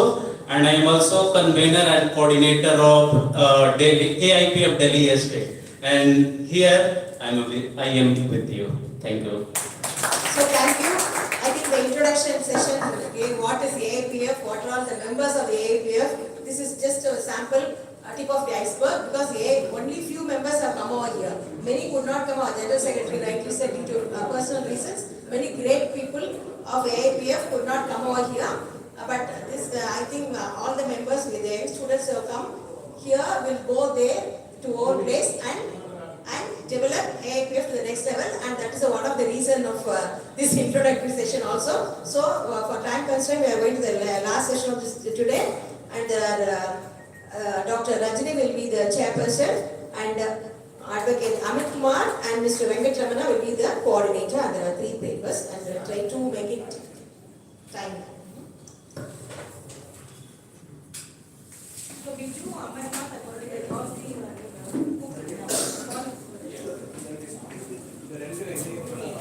So 3 presenters, Dr. Biju come to the dais,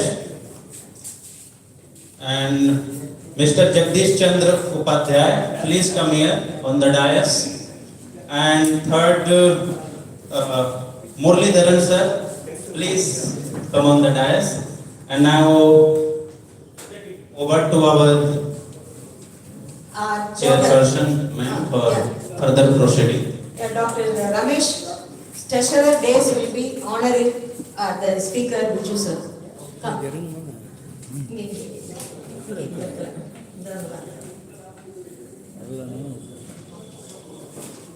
So usually Kerala will be, more people will be coming. This time I think less number of people have come now.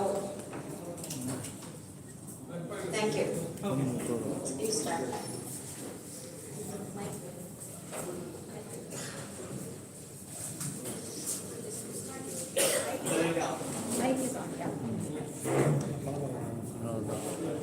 படம் தான் போட போகிறாங்க. Projector பண்ணு அவர் அவர் சென்டரில் சொன்னார்.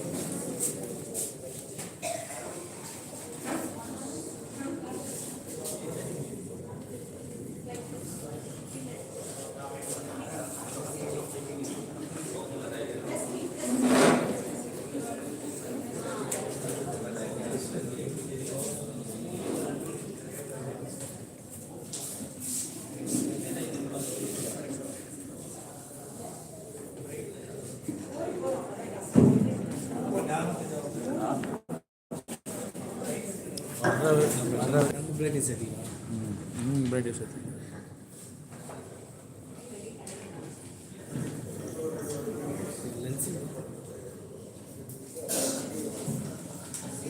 And kindly maintain the brevity of time because we can understand. Yeah.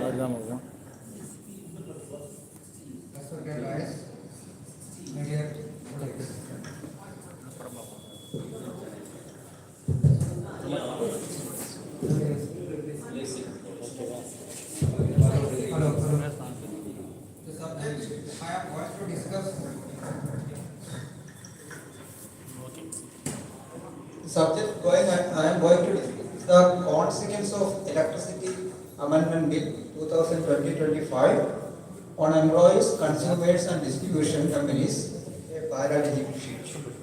Because you know that electricity is one of the major items in our day-to-day life. As we study in our college or school classes, air, water and food is a big essential of the human life. But the present situation is that electricity is a part of our human life. Without electricity, nobody can live. That is a condition actually persists. And the government of India in 2003 created an act for this, that is Electricity Supply Act. And before that, 3 acts were there. That is Electricity Act 1910 and Electricity Supply Act in 1948 and Electricity Regulatory Commission Act in 1998. All the 3 acts were banned and they formulated a new act, Electricity Act 2003. And the figure shows is the major developments of the this is the requirement of the electricity after years. That is a projection of the electricity requirement all over the India. That shows that the day by day our requirement is increasing as our nation is developing too faster. And if you consider with the 1947 to present year, after the 5-year plans are going well, and recently due to the fast developments in the urban area, that is the rural area is converting to urban area and so many industries are coming, a lot of requirement of electricity is required. That is why this act was came in 2003. And after this act, you can see that the projection of the electricity 2025 or 2036, etc.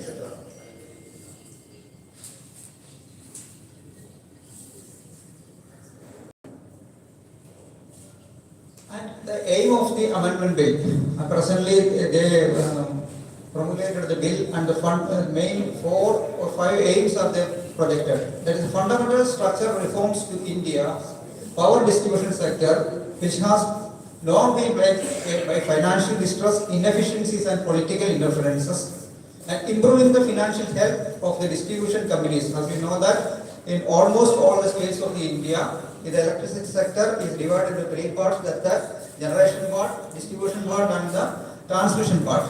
Except in Kerala, almost all states have different companies. But in Kerala still we are having only single one company including the generation, transmission and distribution. That is because of the a separate model projected by the LDF government in Kerala. And promoting the competition, ensuring the cost efficiency tariffs, accelerating the clean energy adoption. These are the aim of the Amendment Act. And it has so many implications in the day-by-day life, and I am dividing into the three components. That is the consequence on employees, and the consequence of the consumers, and consequence on the distribution companies. The three categories I have divided into the problems. And first we look about the consequence of employees in the power sector. The first one is the job security and the service condition. And I have divided into four categories. Job security of the existing employees, particularly in government-owned discoms. That will be a big question mark before them. Then potential outsourcing, contractualization, and the workforce rationalization. That thing will happen. Then they will pressure to reduce the employees' cost to improve the operational efficiency.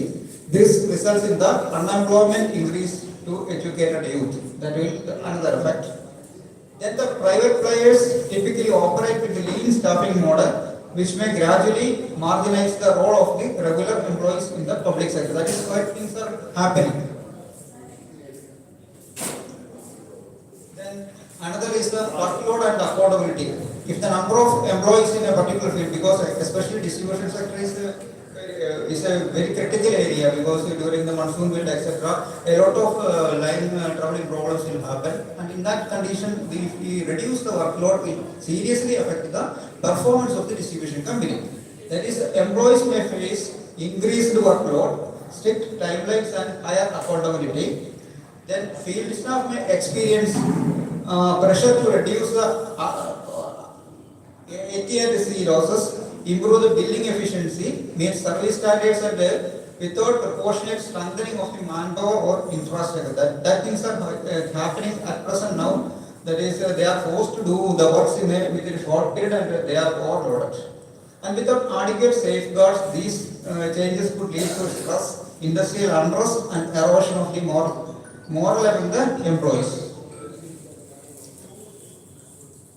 Then organizational restructuring, that is for financial restructuring of discoms, combined with the competition and tariff rationalization may lead to reorganization, mergers, or functional unbundling of the distribution level. This could alter the long-term service structure and career progression paths, and affecting the employees' long-term stability. And if we consider the impact on electricity tariff, that is the for provision of the bill of the employment is enforcement of the cost-effective tariff, that is ensuring the average cost of supply equals to average revenue tariff. This is sound. It has direct implications for the consumers. And recently, 2 days back, the government ordered or put forward some suggestions, that is based upon the actual, that is the average cost of supply. If the average cost of supply is 7.8 rupees, and the minimum cost would be 50% of that average cost of supply. Suppose in our states also the minimum supply cost is 3.15 rupees per unit, and we have to raise from 3.15 rupees to 3.6 rupees. That is the sudden increase will happen. And another suggestions they have put forward is the distribution company can directly increase the cost without considering the state regulatory authorities. Amendment is going to regulate in the 2026 in the coming next month also. That will directly increase the cost of the energy. Then domestic and agricultural consumer face tariff increase where the subsidies are reduced or delayed. Nowadays the subsidies are given based upon the higher tariff rates or high tension tariff rates, and from there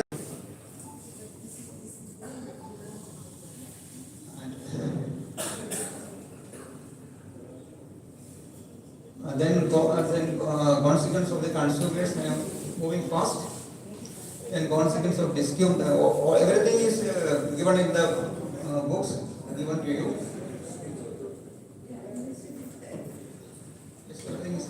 Book is there. And major facts is the consequence is the dependency of the state government. That is, any delay or fiscal stress of the state level will directly affect the discount finances. And DISCOM remains vulnerable to political and fiscal disciplines of the state governments, even under a reformed legal courts. And the privatization is the main problem we are going to face all over the India. And coming to the conclusion, the electricity bill represents a transformative attempt to correct long-standing structural distortion in India's power distribution sector for discoms. It promises the financial discipline of the long-term sustainability. With the intense competitive pressure for consumers, it may offer improved service quality and transparency, but also raise concerns about the tariff increase, affordability for employees. However, the bill poses most sensitive challenges relating to job security, working condition, and the institutional stability. That is my conclusion.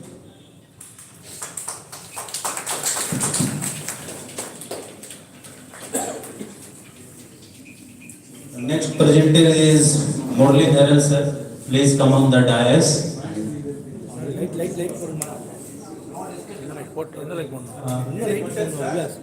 Okay.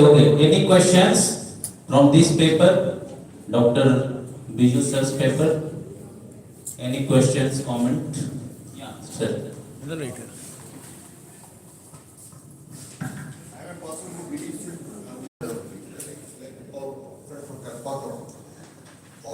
what time do you expect? How long will water be the source? Source of electricity. Okay.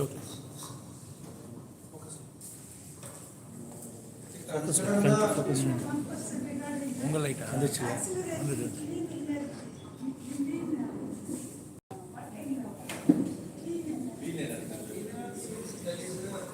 Sir mic sir Energy, what I mean is the energy produced from the natural. Coming to such question, is hydro generation is the suitable one, and due to the resistance from the environment people etc., we cannot do for the major hydro project. That is the main reason we are facing. But atomic energy, recently that the government provided another bill in the name of Shanti. Shanti means the sustainable harnessing and advancement of nuclear energy for transformation in India. That allows up to 25 megawatt private enterprise can produce the electricity. But on the condition that if something is happened to or some accident is happened to the plant, the government is not responsible, but the private participation is not responsible, but the entire responsibility come over the government. That condition is there. That is why we are strongly resisting that condition. Any more questions? Otherwise, I invite now Mr. Muralidharan Pillai, AIPF column from Kerala. He is an active member and vice president of Kerala AIPF.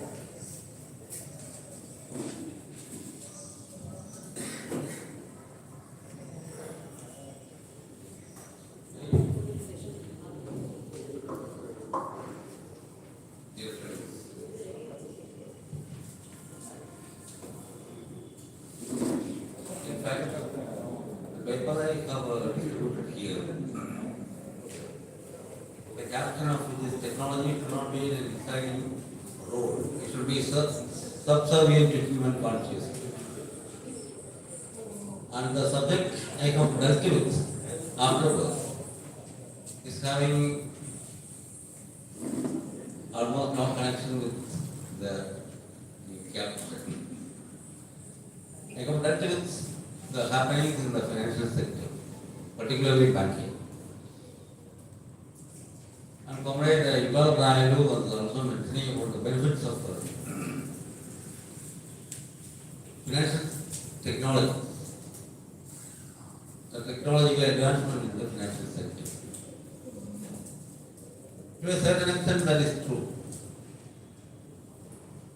And financial technologies have made our life easy, day-to-day transactions easy. But at the same time, he has also mentioned about that. The ever-increasing frauds, particularly in the name of AI, artificial intelligence. People are defrauded immensely, like anything. The total amount involved in the frauds relating to banking transactions for the last 6 years is a whopping 52,500 crore. In 2024 alone, the amount of money that the fraudsters defrauded the public customers was 20,645 crore. In 2005, the amount reported to have been defrauded is 7,000 crore. This is not a paltry sum. And how it is happening, that is the important side of it. In Facebook, we are seeing so many sponsored programs exhorting the public who are watching these advertisements, exhorting the public to invest 21,000 rupees in share trading. And this exhortation is made by so many eminent people like Nirmala Sitharaman, Modi ji himself, the present and past Reserve Bank governors, etc. So many corporate barons.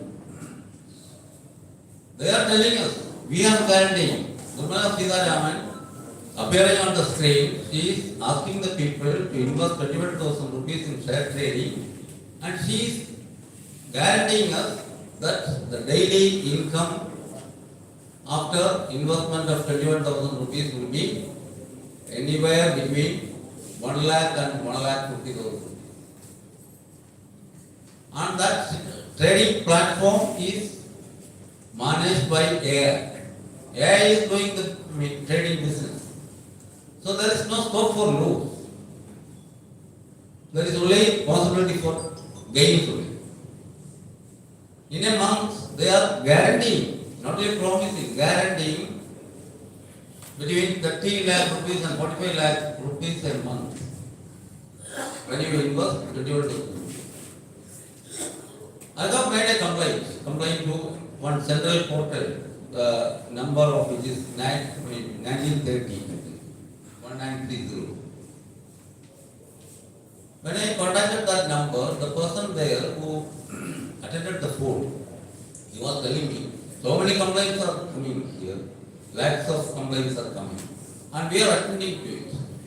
Daily, numerous complaints are coming, but nothing was seen to be done till date.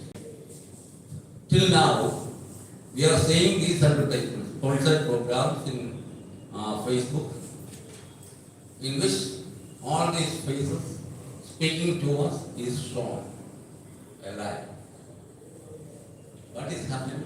Is there nobody in this country to question that, to plug this blatant fraud? And this is one side of this technological advancements. I have mentioned 2 instances.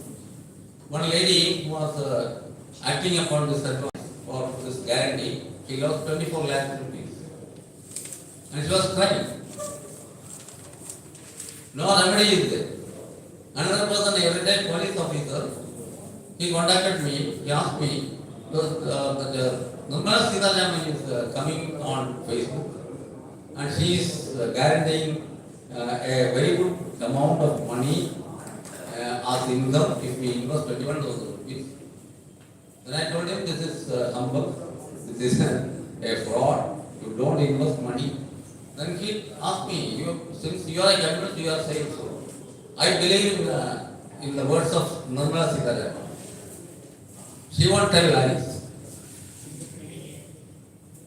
In that way, he was speaking and he was inclined to invest 21,000 rupees in that share trading platform. So many people are investing money like this. and losing their money.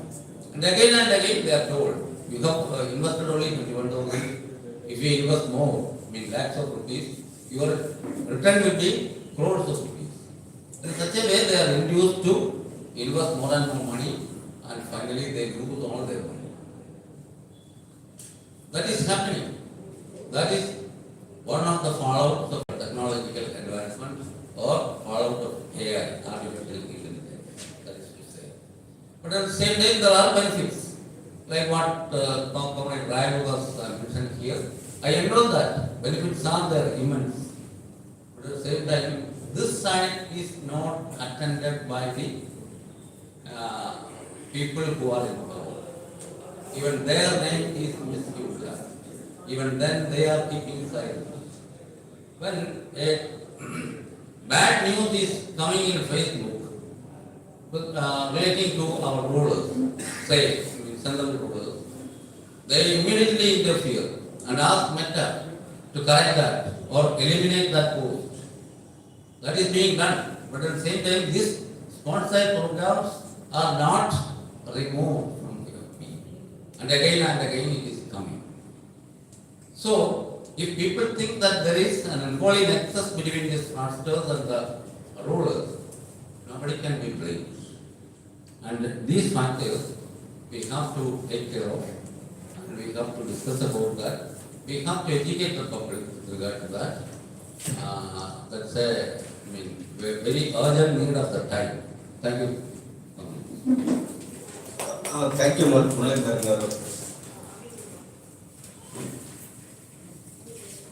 Any questions?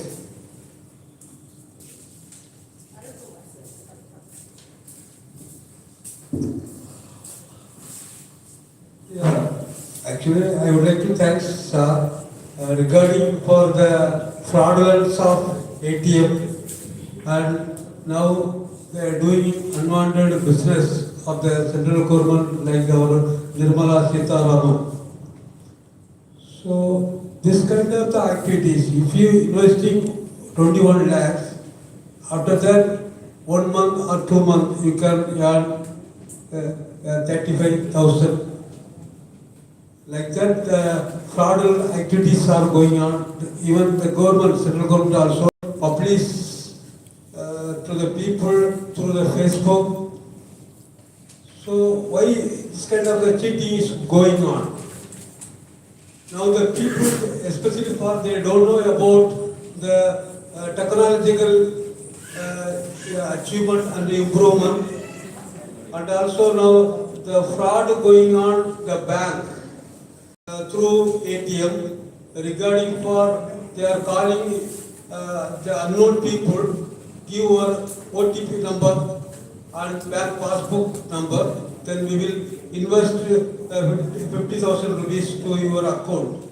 Like that, this kind of the activities everywhere it going on, but the government of India not care about this kind of the activities, and they enhance these activities for the cheaters. Sir, please give explanation regarding for that.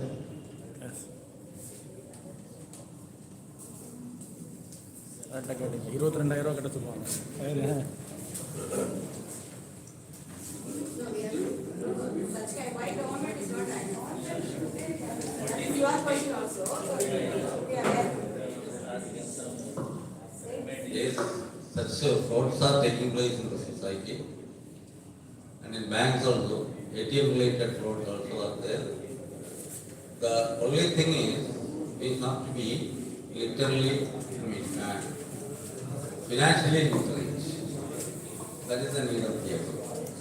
Such things, banks are telling its customers every now and then that you never disclose your OTP to anybody. Even if the message is coming from a bank, you never disclose the OTP. That is being done, but at the same time, on certain occasions, people forget that, and or they will be made to believe that sharing of the OTP is necessary. In such a situation, they create, fraudsters create. Likewise, there is another type of fraudulent activity. You are getting a call on your mobile and telling you are violating the principles of mobile use. So within 2 hours, your mobile will be defunct. If you want to avoid that, you please contact this number. They will tell you. And if we don't act, they are telling if you don't act, then you will be digitally arrested. Such a digital arrests also have taken place in some places and defrauded lakhs of rupees from such persons. This kind of things are happening. But at the same time, if we are aware of that, aware of this kind of fraudulent activity, we can be careful. Otherwise, nobody will be there to help us. Even our ruler or police, nobody will be to our help. We don't have to be on our guard. Thank you so much. The public has to be aware of this. The government is now.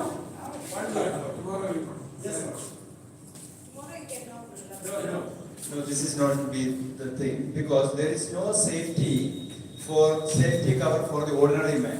And we cannot just say there is no safety cover and we have nothing to do, and so you get yourself literate. There is no meaning in saying that, because thousands of poor people are being cheated day by day and nobody is worried. And even as he said, when something is said about a politician, the next day action is taken. But when so many thousands of poor people are being cheated, and we also say we have nothing to do, I think we must pay more thought to what we can do in such a situation. That's what I say.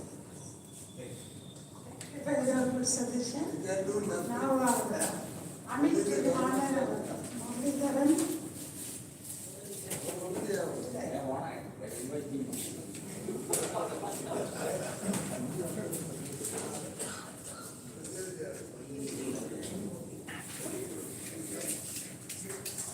Thank Muralidharan today because he immediately xeroxed all the papers. I have to say in the paper I got shocked as an organizer. See how to take xerox, where to go like that and all. Immediately he arranged it. So I thank him for that. Now, Mr. Gopi will honor our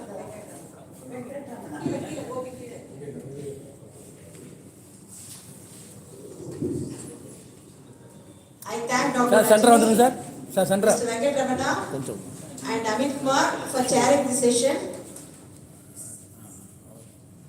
And everybody please remember one word called Shanti Bill. For want of time, the first paper was cut short, Mr. Riju. So Shanti Bill, kindly go through it elaborately. And second one is what the Muralidharan said. You can see it in the Facebook and all. So I request Dr. Ravindra to honor Dr. Rajni.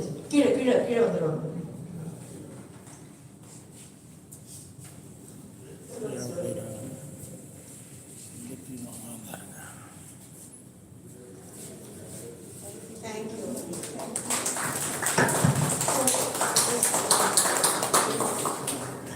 With this, today's session is getting over, and then lunch is will be ready by 7:30. Sorry, dinner will be ready by 7:30. Tomorrow morning. No, 8 o'clock. No, reporting time. Announce reporting time. Tomorrow morning, the breakfast will be available from 7:30, 8 also. So all of you come and have breakfast. So because the food today, 30 food got wasted, so that is not the right way. So come have food, and then tomorrow, 10 o'clock the session starts. Thank you so much. Thank you.